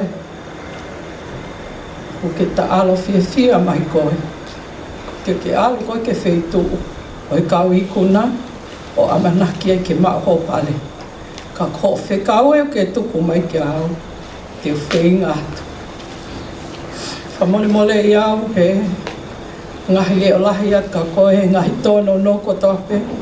Ko ka mata ke tae lata e nofo, he nakai ke wamanaki ape. Nau au pe holo pe ta nofo pe peo alu. Kalau whi Melie pe ko alu holo, ka taim pe ko whi mea ko alu atu pe ka koe. Te o latai taim lahi mo katoa mo toi o lunga ka kia tahi lalo. Mantui ko Apisia o kui lalo. Te o lapa soping he Apisia o ki toko ua. Pe wha o pau, oska pau te hupau ki to au alu. O koe ke nao ila na to me o lunga. Toki i loe o se aho e wak talangi. Tok tala mai ha o atu e na ia e me pehe ko tai. Kai ko o se alata o mai me pehe. Koe aho ni ko kehe ia. Ko ke alu koe. Ka neo ngoi a ko ilo pehe. E ke tali pehe ki whanau. Mo e huse pani ti. E tonga pehe kia te koe. Ka kuho ngoi pe ku tai lata. He koe uhi, nai neonga vivili mai e foha ki o aluang ki uta ka nau kalope. He nau lata pia no fole o heni sene e koe ta wheo. Ko koe peo ke tali o ku ulunganga. Neonga o sisi ka na ki hanga peo ako ni ki nau a ki peho ki ulunganga. Whakahoko te ngahi o whabe o ngahi to wako. O ku nau o me nau o wham kia koe, seni mai mo nau flower. O nau lahe o pito i ngai o paki mai ki o whakahoko at kia ti koe pako ngale ngai ingoa mo whamari ngoi. Ai ki si kautou to wako sāne ko Manatu i haki ko Siosi, ko Ana Seini kawa Sands. O kataki pe ko ngale ngai ingoa. Kaku nau omi ho ki to wako ai nau po paki o whamai ka koe. Pea ko mea te puko whia atu e ofa lahi mai ta whae me tonga. Nau tala mai ke o laivi angi. Ka kou fo iau e laivi angi pe mo tani. O koe ke o laivi au. Ka kou ki mua ke tangut ki lalo. Ko ma ofa lahi atu ki ati koe. Ko e whekau na ke tuku mai ma ako. Te whenga atu ki ai. He ko ke ta alo fia koe pa ko ke a fia ko mo kau i kona i he poto a fifia mo nonga.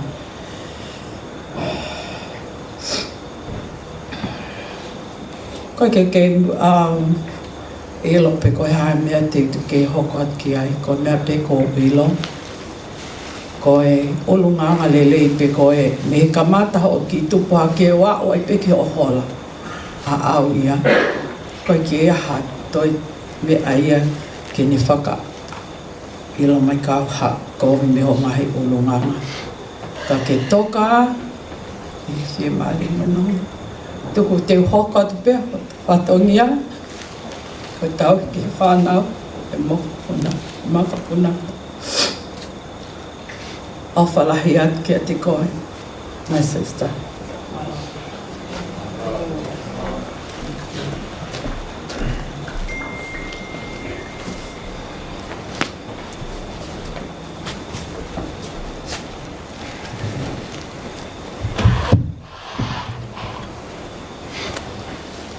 Nunga kako, nunga e roto, nunga kako, nunga e roto, nunga kako, nunga e roto,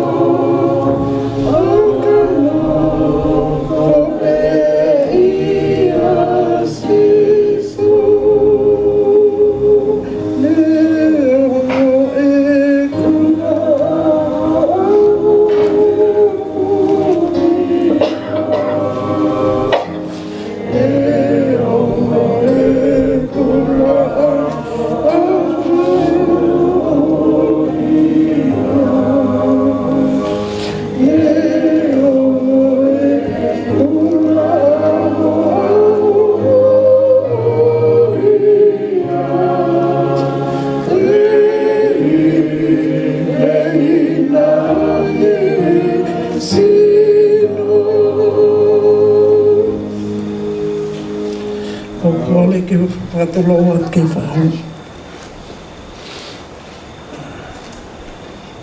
kau maa ai seo mea.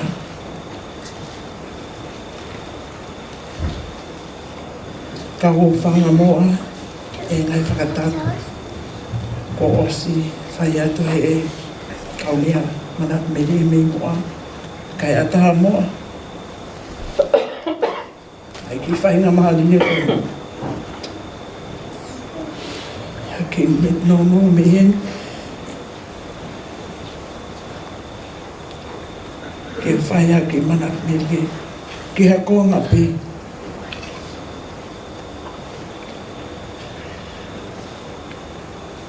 Wana ia kona. Pea po e tala tala i whale tai whaia kona. Ka ki mo ia. Ko whewhia pe. Ki u tō mua whakao ko atu. E he tōwha whamiri. O tupua sāne ia i a laulai hao. Pea koe whewhine lai taha i ono whangatu whawhine. O tupu ai na whina motua koe ni. O whahoha at ni mua ni. Kai kehe.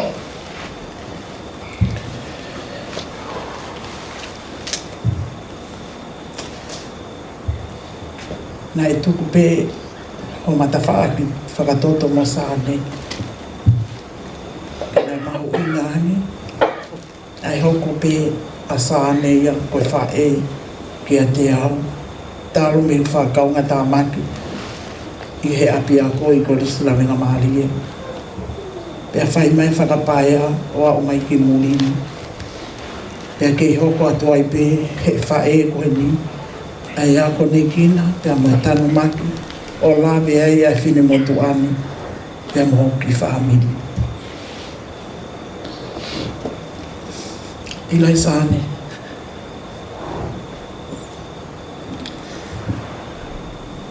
O ko te whakamalo, pea mo loto honga, mea te ao. Kai o maa, au ki whaamiri, e ngai tō kaki. E mo nahi ako naki. O kuku ia, o hoko ia koe matai koloa. Kia te ao, pia mau ki whamiri. I kai ke ngalo ia te ao o mahi ako naki. O tala mai, te ripe.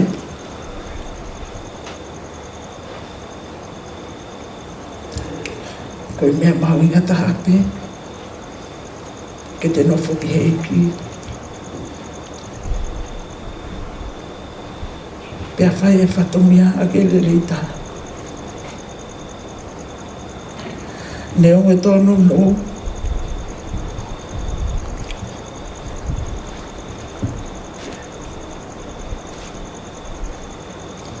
Ka wotau eiki o kune toka awhio. Pea kune ombele leita. Mai ki ta i a hokotoa. Whamalo at ki whai whikau Apitanga Vea. Kau mai whanau. Koe uhinga. Koe ngai tōka ki nei whai ke te mau tōru. Kau kei ke mau mōne ngai lea me mua. Kei ke ilo. Pe te mau kamata me whē pia tuku ki whē. E ahoi pōnia. E mau whakalau lotoa. E ngai tō onga. Pia koe ngai tāsi pinga. Neonga ne whainga ta, kai ke maulawa tui hosu o sāne. Ka te mau tō peha konga. O ngai tāsi pinga mo ngai ako naki. Hei ilo, nā mau whakau whiowhia. Kai ke. Ko ho ngahi ako naki, pia mo ngai tō kaki nei whaika te mau tō ru, pia mo mau ki whamiri. O lawe ai mai mau whanki whanau. O ku hounga ia ka te mau tō. Pea koe ki mau lawa ki whakatatau. O atu e whalahi. Pea mea te ao, kau maho ki whamiri. Pea o atu ai ofa ki hea Apitanga Vea, kau maha. Ai whanau moi whamo. Puna ko ia e malo.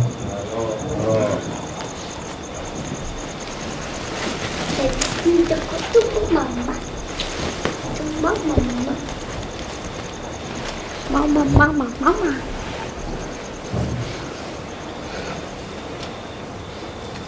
Kore ke u whamalumalu atu. Mua ke whakatapu oi fiafko ni. Pea tuku mua ke whakatulo atu ai. Ka lau hoku monu ma mo tāpua ke fiafko ni.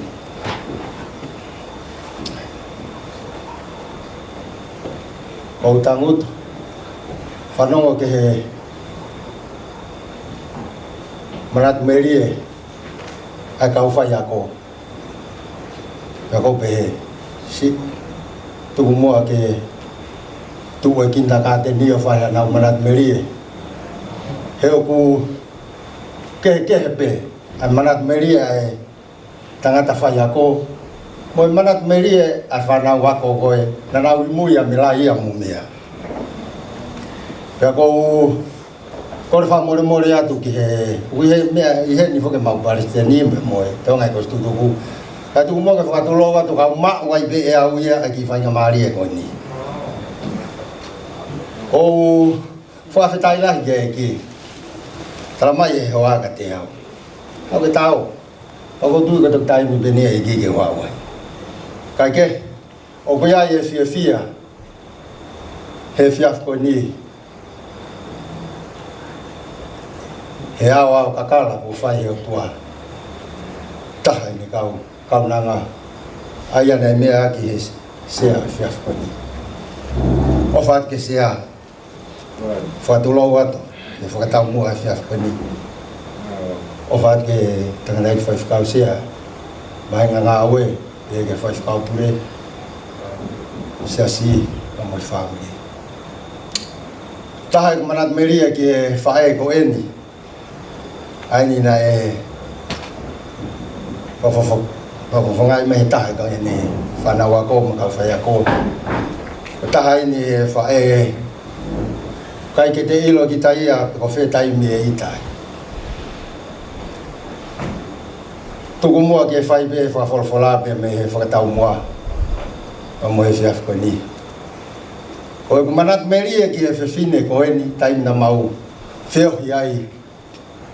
Ka mo tangdaki whaifkau sea. Ko e taimi ko toa pe ko au whoko tātā heu wala. Pea ku os mea i pehe tangatai ki whaifkau. Pea kai ke ngalo ai ko whaiako pe ka te au. Nā whaiako pe Ilaisaane. Ka koe toa taha Paula i taha au e taimu whaiako ai Ilaisaane. O kai ke u ilo e au ia pe e Fakafeta'i me ita mai ai e kaunanga ka te au. Alo o se ako, kai te ke ane ita mai na ka te au. Pea whai e whepuri ngā ki, pea u whainga maari e mai ke whanuani, haa whilo aki mo e mo mātuani.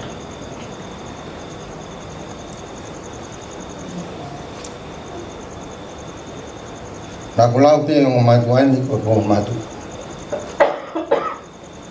Itu mo whare, whatuos. He mo ui whakalau maari, ke he ngai mea lahi o tu. Nana tu wai, pou, whaloto lahi ka te au. Na kai ke tu wai e na ofa, e te au ka mo ku hoa mo maki whanau. Kana e taha ia e na ngai akonaki, ne tuku o maki whamiri.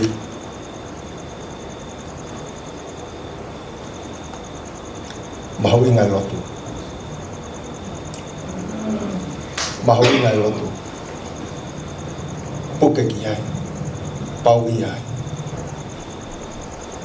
E koe Lotu o Kalaisi. Wakai ke mahino ka te au. Whai ai Feohi'anga, au mai ke ngai ta. Hanga pehe ki o hiki pe e ni ngāwe. Whai ate mau Feohi'anga tau taranga naua. O ku maa whainga maari e ngāwe e ki whai whakanofo whaifkau. Whalotolai be tamai whakalau maari e koni ati au o e tupelo. Tō kanga piki. Tayo manat Melie ke fae ko ni time lai oku fae mawa ko hiba. Kau kai ke tahaye ma wene fie ai ka ko hau. Ulak yen. Mea ibe he tanga ta e ki fai kau. Wa pau te mawa ko hiba fa ka kulup. Ko hiba e o futu nga fase fa ni ta imbeta.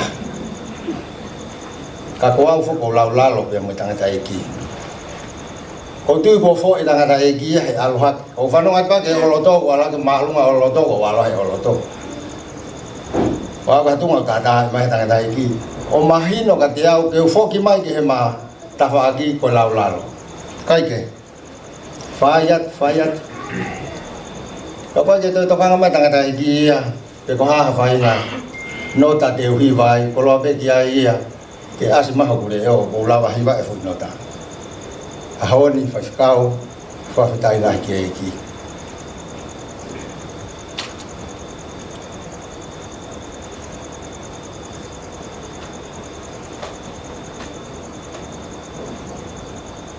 ko fai ku vai pe a fai mo rea ya rea kau rea os o fai ju ta no ngan nai o ma tu nai hui malanga tanga dai ki ya fai na vai pe mo no hoa ya fili he tanga dai ki ke malanga foi topi ki ko ya ko siona tai mi ko na ria siona ki tai talang he hoa ki he tangata ki os mau te tangata ki io mau me ka to tu le vai a tangata ki o fa ta a ene malanga na pe hen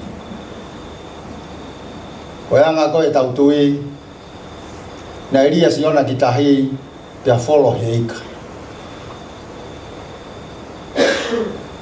pe boa ki ni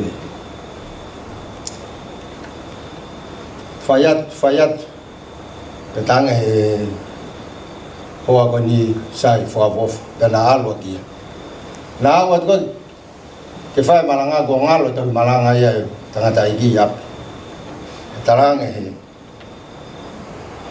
hoa ko ni kabate ke sio mai guri o ni ma ki hema na mai no ka ko na ka fo ka hema sio na ya ko ba ri ki matao ai no ka ko na ka fo mata sio na Fayat ni malanga kai ni to Manatu e me ko na ne hiki ya sio i forever ke ni motua uri hono ni mati hema ya kaila atanga dai kita pu moya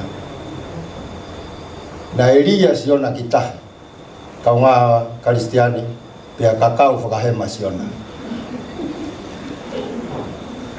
kalau ha ke ni motua to sio i fo ka tanga dai ki ori mata we file motua ya to be hi fo ai motua ya ko ya ka ngalotu na ka ka fo mata wasiona ya ka tuunga ori lo wa ngoni ma ya mahino le ba ka tau tolu e ka wa kristiani na ka ka ta vale siona ita ya ko ko to ape ia o ko fitau la ki ai be mo fa e ko en ko fo hingoa ni ki nei mea ko neu ya ki au ko siona o ku sio mai be o ku ma be ne fia na ya ori ia be ya te au kai ke hata hai fia ai ha fa hinga tala noa ka ko au ta ko fia la ke ki o ko wa ko la hinga mea ko to be me fa e ko ini mea ko whaka utu mauko mea ko whai mooni mea ko whai tatana ka hiri o ene ofa mooni ki he eki nei tu wai ene taumua moeni sia te wharau ka wā kristiane ofa la hayat ka te ki motolo ni katoa pei ofa la hayat tangata ki whaiwhakausia ofa atu ki he sia e whiawhakoni ka pe ki he whahu te motora no katape. tua whai kia tu.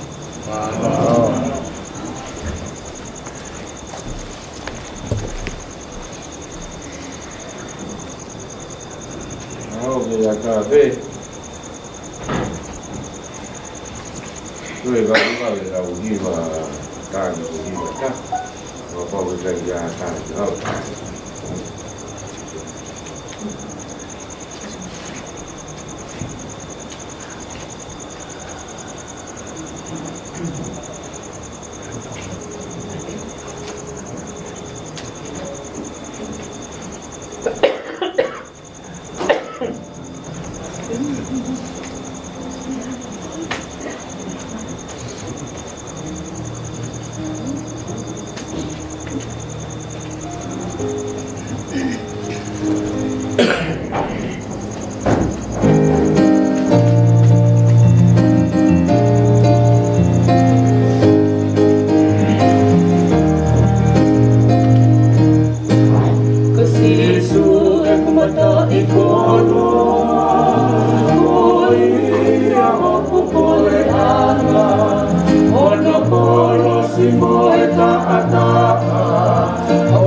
Tangandai sea.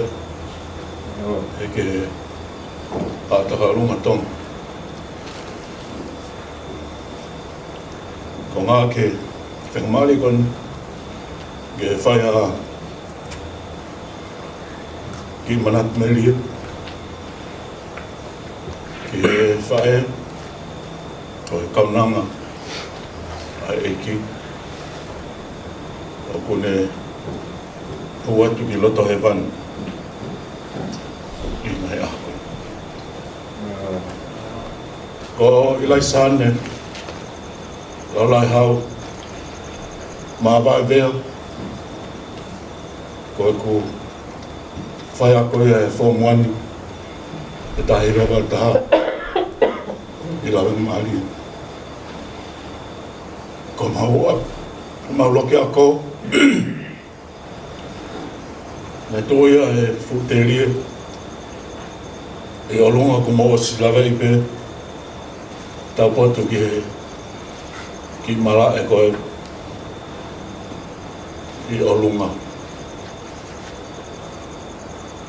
Ma e toko tolono e mau Kalaisi e whomwani e albe mahalo whaasa ke toko ua nimi.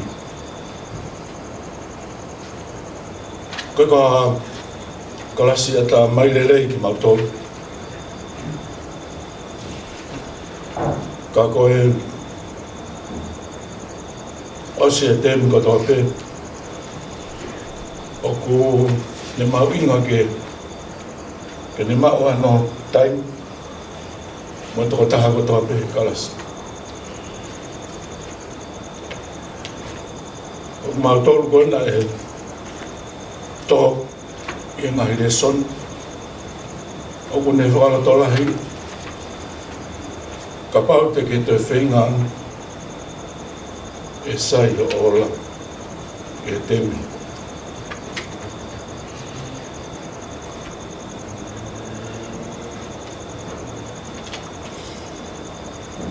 Ko ki vesi, ho mau tau, e tahewa waltaha. Ko pau ke whakaau e ki mua, ke whaawa ki mua. O kulahi ngai Manatu Melie, o ko osi lawe, e mea I e hoa hiki, e ilo kia e whamiri, e heke seas, mo e ngahi kaunga ako, mo e kaunga whanau ako, mo e kaunga ngā ue, ke kaunanga koe.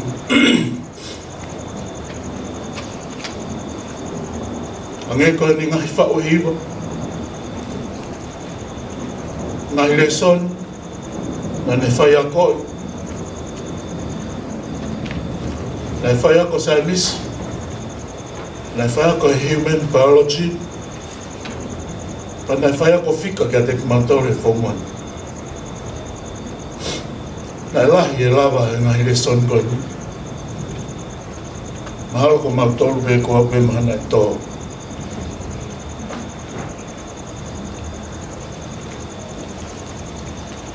Ko te manatu ai tangatai ki Whewhekau.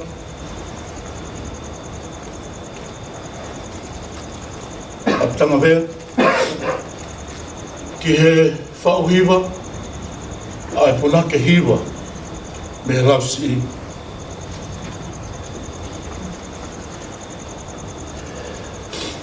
Ko e whiauhi. A kolowai whalahata. Te mohounga. Oku pehe. Funga maha wha. Ko to ofa atu. Ko o wini au. Kai poini a povara. Kaulai hau. Maloe. Teu whai whini. Whafofu. I tu amolotu.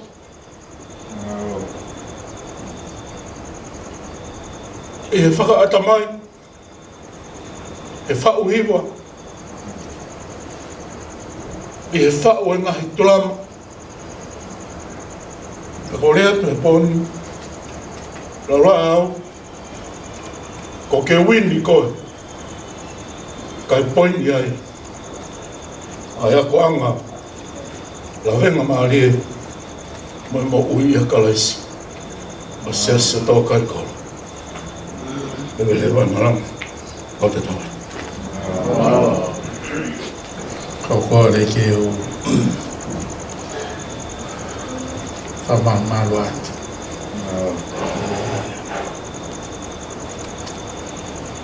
tamu ai poko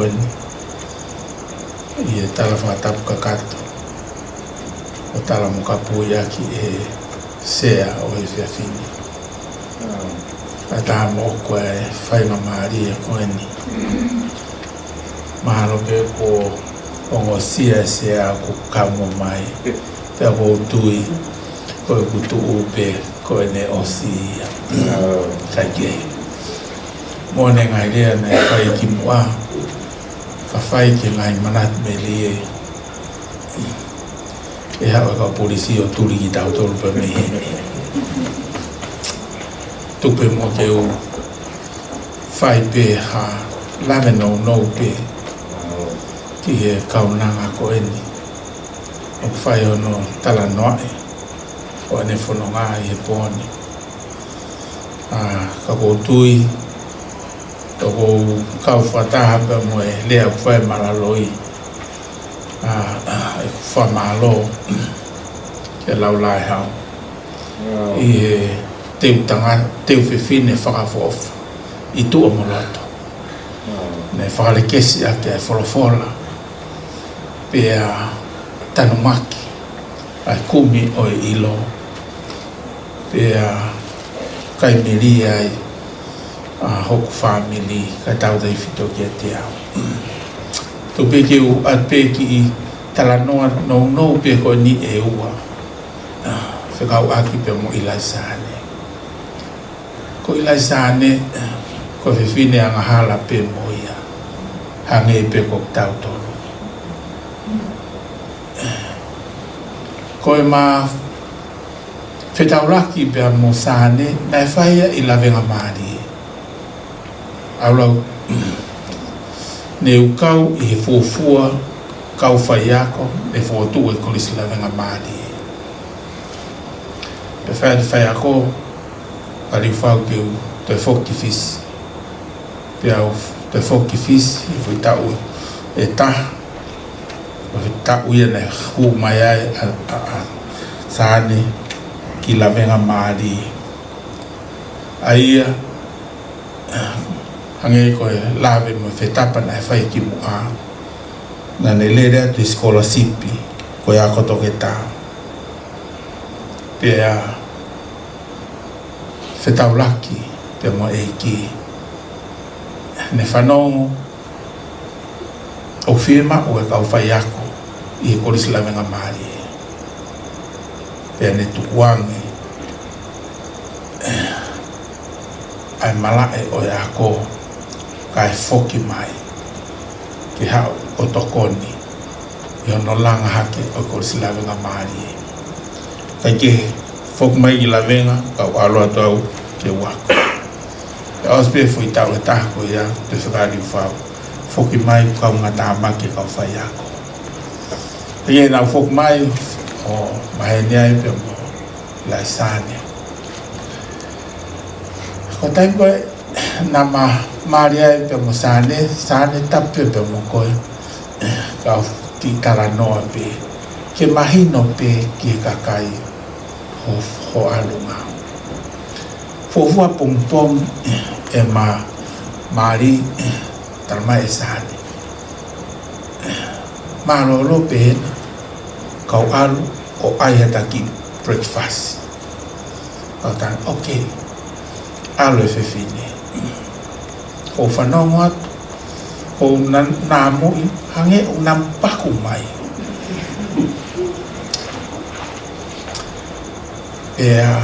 fuoroa o kai ke hao whiwhine kuki o whairo mai ngā mea koko pe au tuu ia alu atu ko e ne keke mai o ku ai ka ko alu atu ko e hikinga fo o wen o kai ke ia ha me ia I he pereti ko o tu ke tafaki ke mahino o folo ane alu o kosi ai ke ko ai pe au ato hua holo ai ngahi ko pate tama ha me o hua ko dan ikai ne ku me na tuku ka ko mi ke ilo ka ki ilo I tu ke fe o hua ha ko ma o ai pereti na ne hanga ia tunu e ke uri au I to o to o mai ke o tau tuifu pe au kai o taranga ki ai ke ilo ko fua kuki e o ko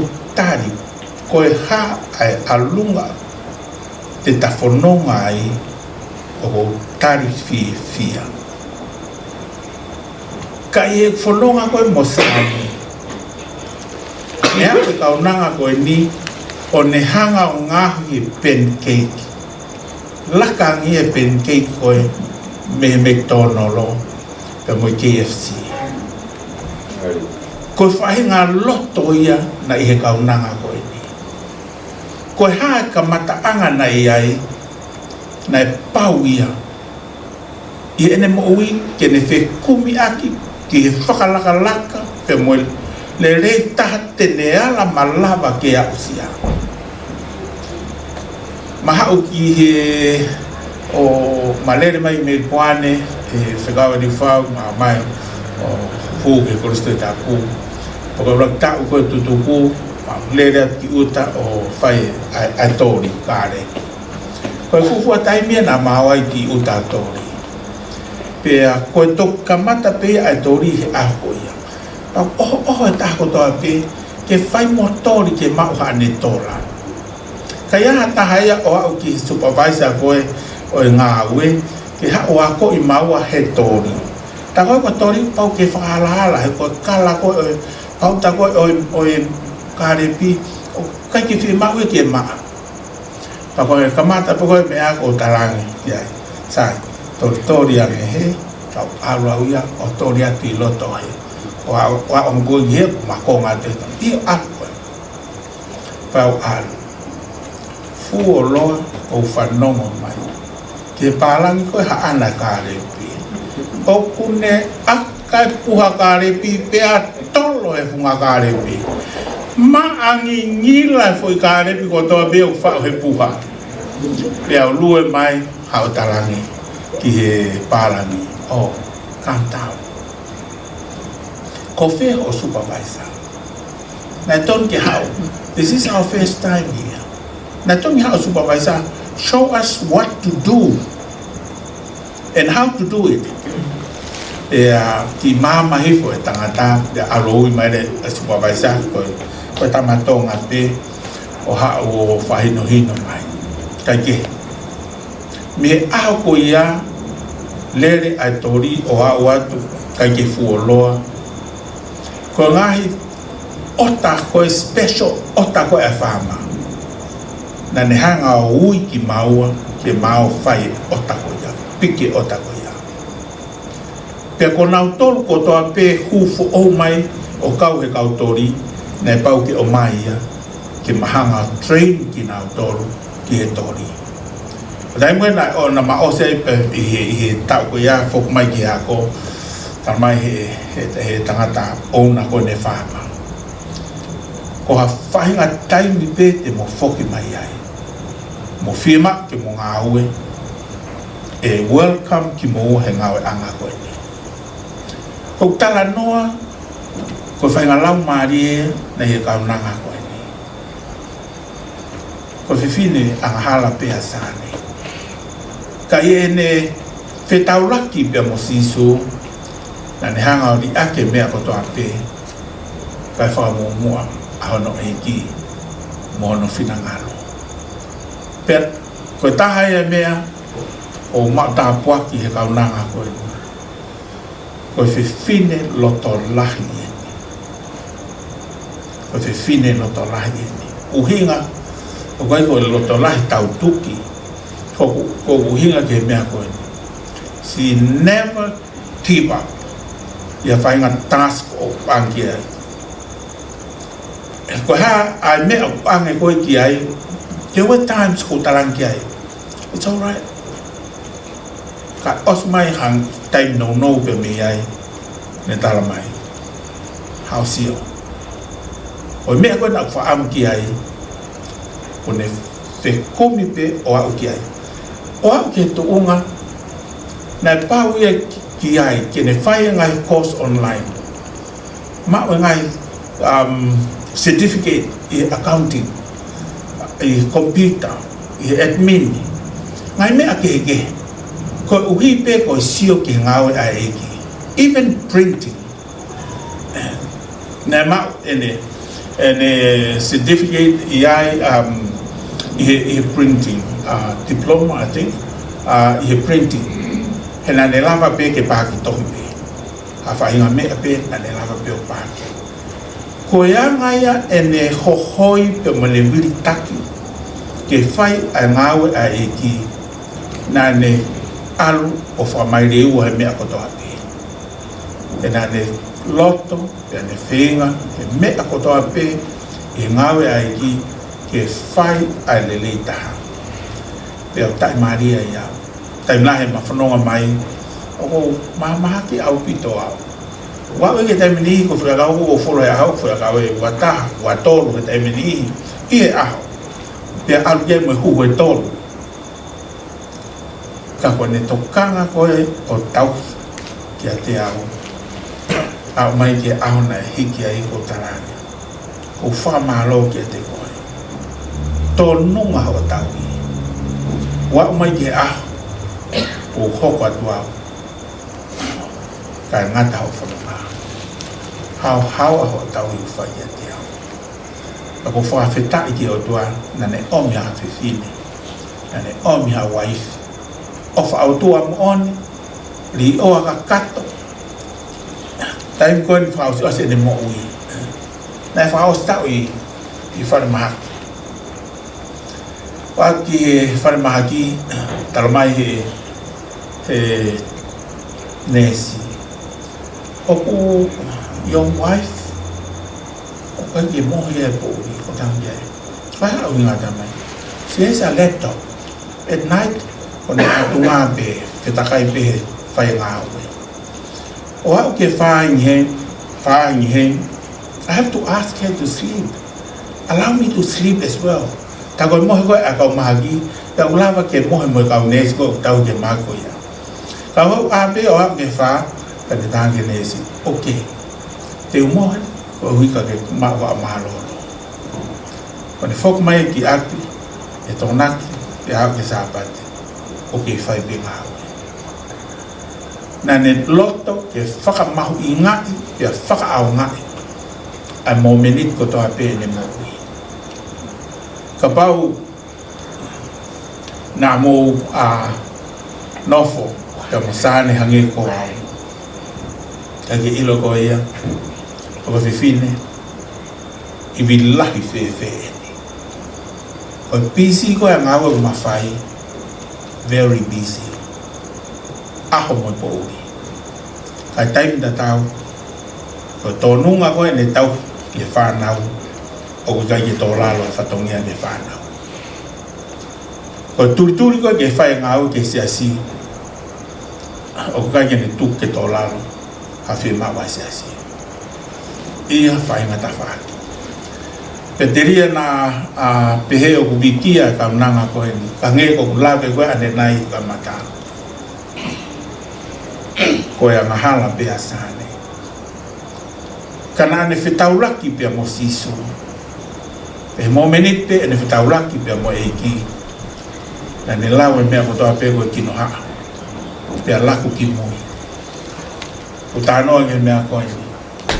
Ia ngahi taimi hanga e Centrelink o force ke alo ako. Whai ako. Toi pe fo i semester e taha pia mao degree i mala e ko ia. Pia whiunga ia pia moi fie mao o e ngā ue ia i o mau siasi. Ai mea ke whai. Pia ria ke ako. E nei mau inga ngā peka sāne, ai ngā ue a eke. to second time me atatau ne keep up angai lang e ton ngene Apisia o wi hena gai ke fika o waki pe ai o tua pe mono finanga o Fakafeta'i ke ki o fa malo la ya hoa ma mai e ki lo to fare la la hau i he ngā hitama pe au tai mari ai la me mono ai pe mo siasi pe ko fafufonga au pe mo whanau fa malo la ki te moto ki sia au mai fahu mo motor ko ta pe mo me mai he pon o tau ka ngā feo matu unga i he whetapa na rau whai i he kaunanga ko e ni. Ia koe o ato e tala monu te te motor.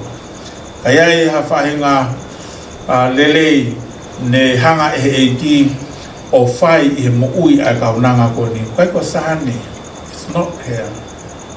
Ko e ki na ne whai e mo ui i a te ia.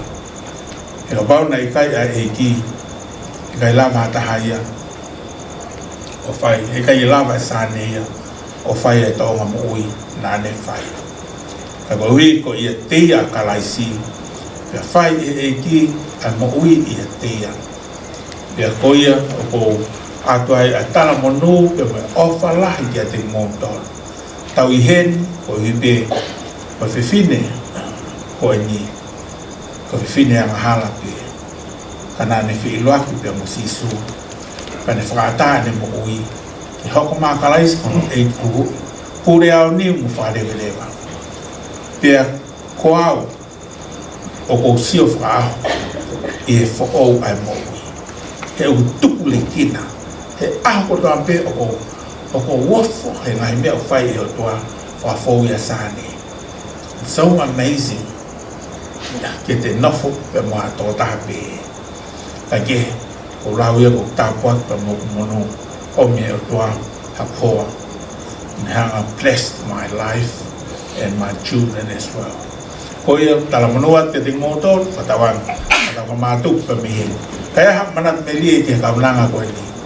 O ko whaam ke ua na ko ha manat Melie pe o ngata he atamai. Mo uyaki ya. But how can we do it? Taha pe whonga. Me pau ki hoko mā Kalaisi. Ko tau loto, eiki. Yang ko lawe apostol ko Paula ke kai karetia. Hak wa Kalaisi a whai. Ai mea ko toa pe he tau mo ui. Pe lava ke e atu, ai fua, uro atu ai māma. E hoko e tau mo ui koe māsima. I fo ia ai taha ko toa pe. Te sio ke mo ui whakautua. I whawhotunga ia te tautoro.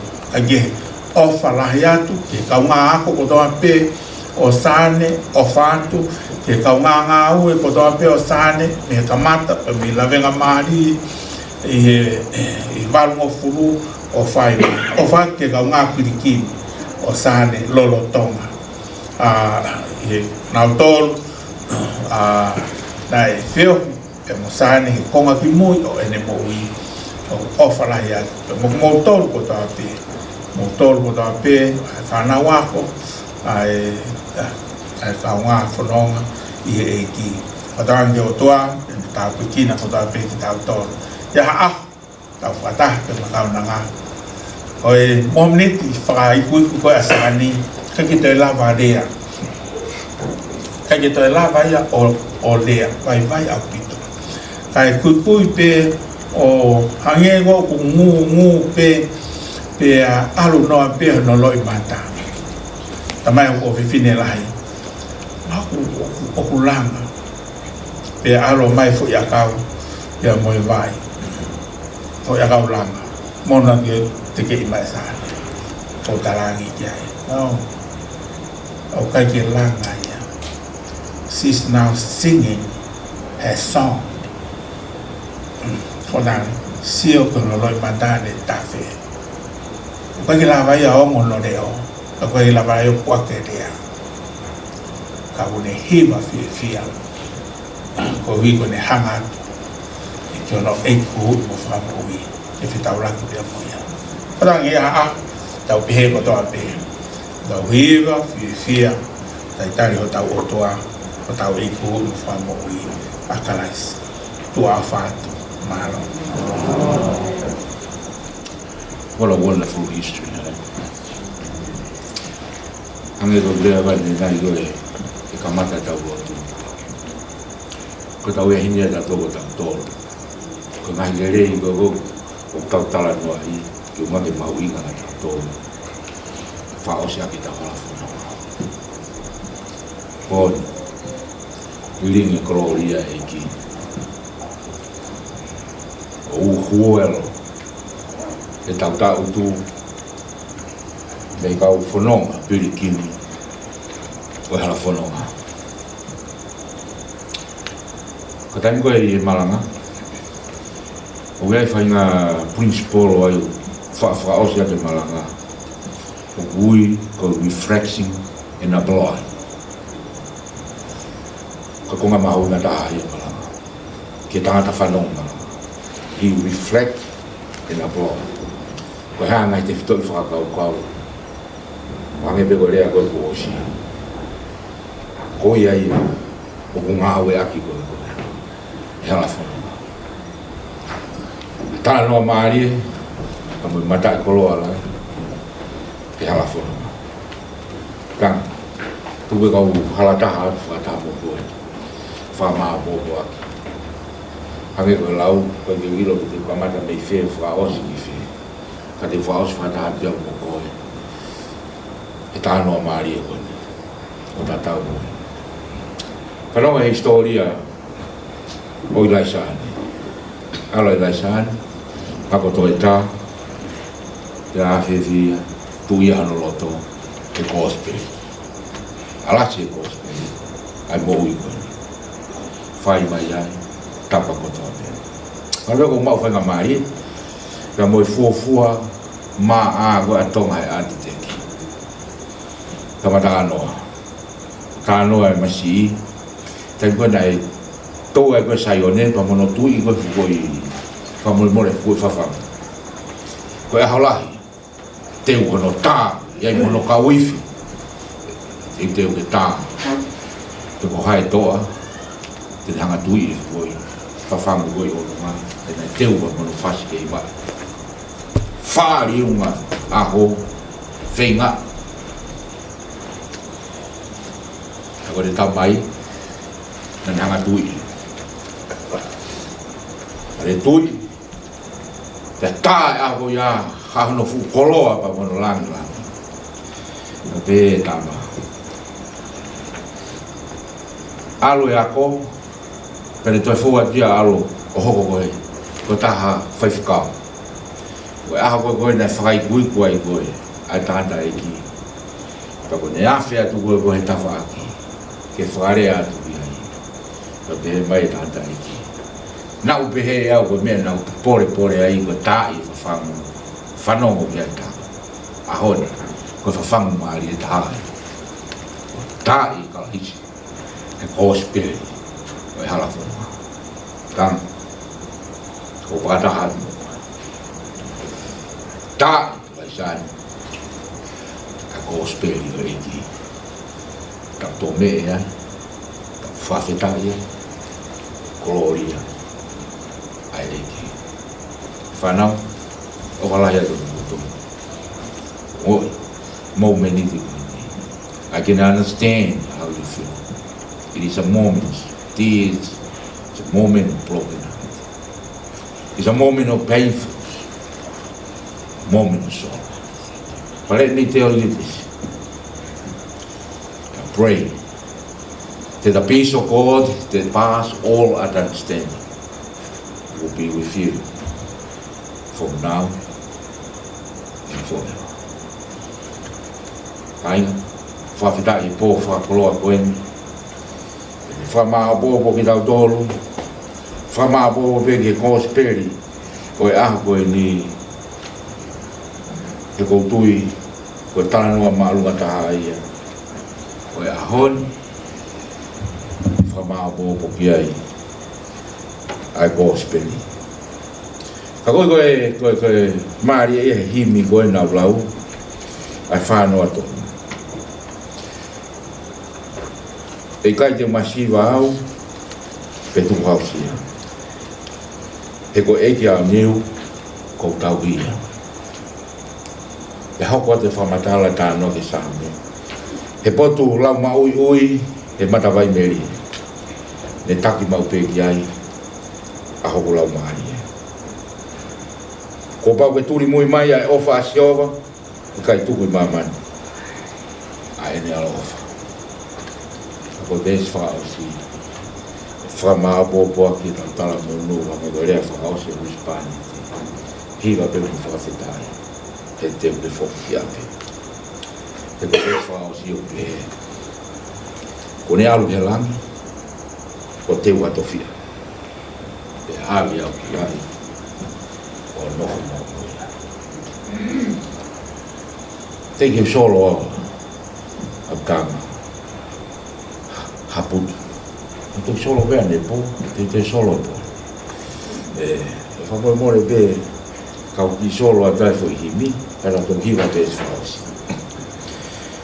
I kai teu masi vau petu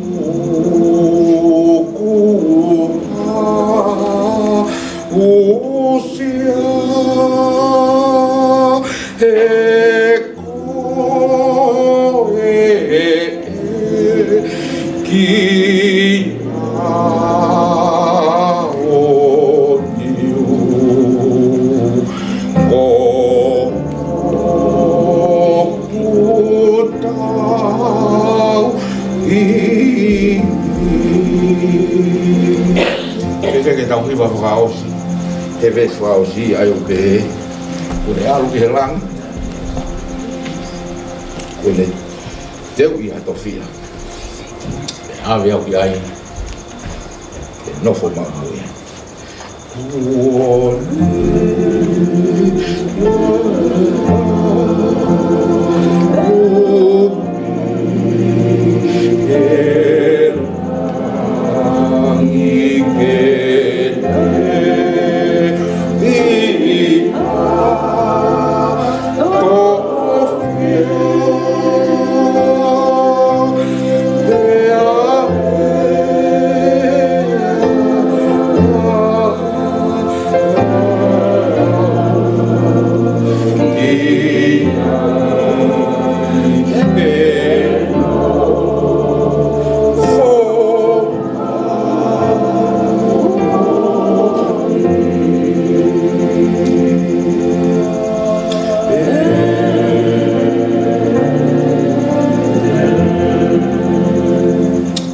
Fakafeta'i atu.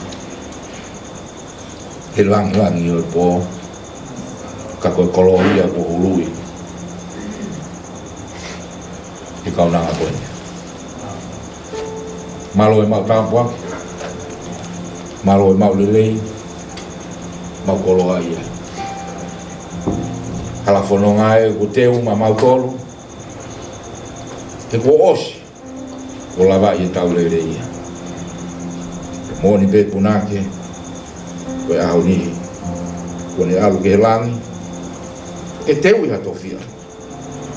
E awe au ki ai, ke nofo maumui. Mo Fakafeta'i atu. Moni koe rea i au e aho, kaunanga loto tō, ua, ke potu e whiwhi. Eiki, tuke liri ko tāpua ki, liri ko tāpua ki, he Feohi'anga. Si usapani ki kau mai i whanau. Hoko atu. Ai fua kolosia. Kai oua. O hoko mai. Ai kakato ho mau tai ni heni. O lotu ke tāko toa be mau haha o e au koe. Whanau ngoa, tala noa, hongo lelei. Ai koloa lelei e ki. Tuku ke kumuni e te kumautolu. Whai ake whanonga ka me taimi. ki tāniti. Lotu ia paki atu, e ingo sisu Kalaisi, ko ma whamoui. Amen. Kresu tau eiki, o whae o tua, ma ma wheo he lau maria mahano ni. Tuka nofo ia, Melie no, family, ka pega ki mautonu, o whai pio tai mata. Amen.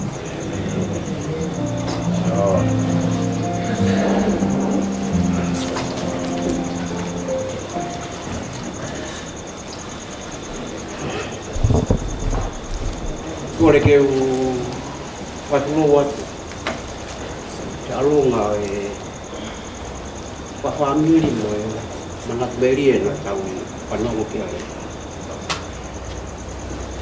Tumua ke tumua Fakafeta'i ke awhiwa e aha mai o ta roto ngā. Ka malo heni ki he tahine whahu. Ke whakakoloa whamiri. Whia ai e tangata i whaiwhekau mo whanau. He kia laulai hau mo whanau. Oku hou e kisia e Apisia tuani, oku lea hengi kumato. Oku e whamaroma kehe ai.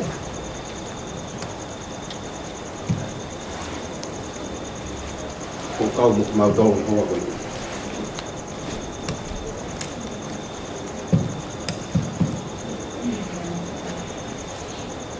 Pamalo fokheni ki he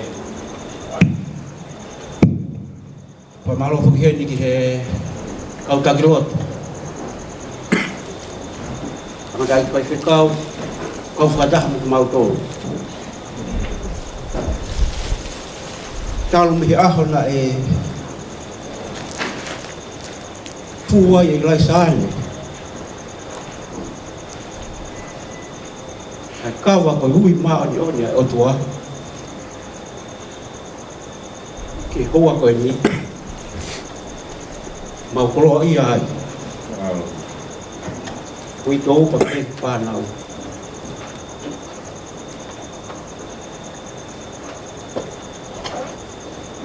Hui ko kalolo whanau Melie. O mahua he wharenu, o kumuhanga turaki mai.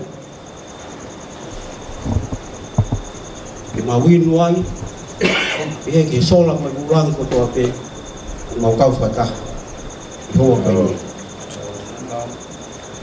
Whamalo atu ki he kai Lotu.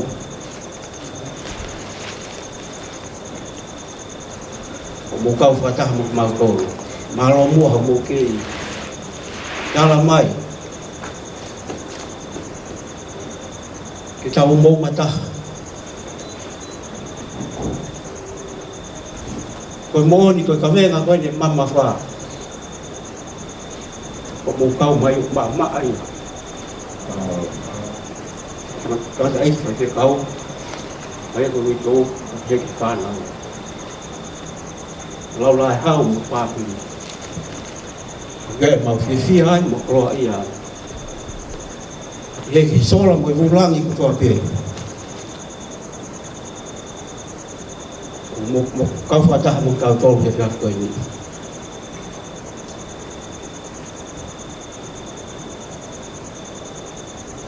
O hange ne pia me ai ni hanga o mai ka te au. Kata whamore pe he ka ke tau ke kai milahi pe tau tai mi. O ko hau ke te au e whakau koe ni. Ai whakatutu a eiki. Nai whai whakatutu a eiki. Ki tahini ko Ilaisaane. O awe ke whetu ke. Kai ke. O hau ia ka taimi.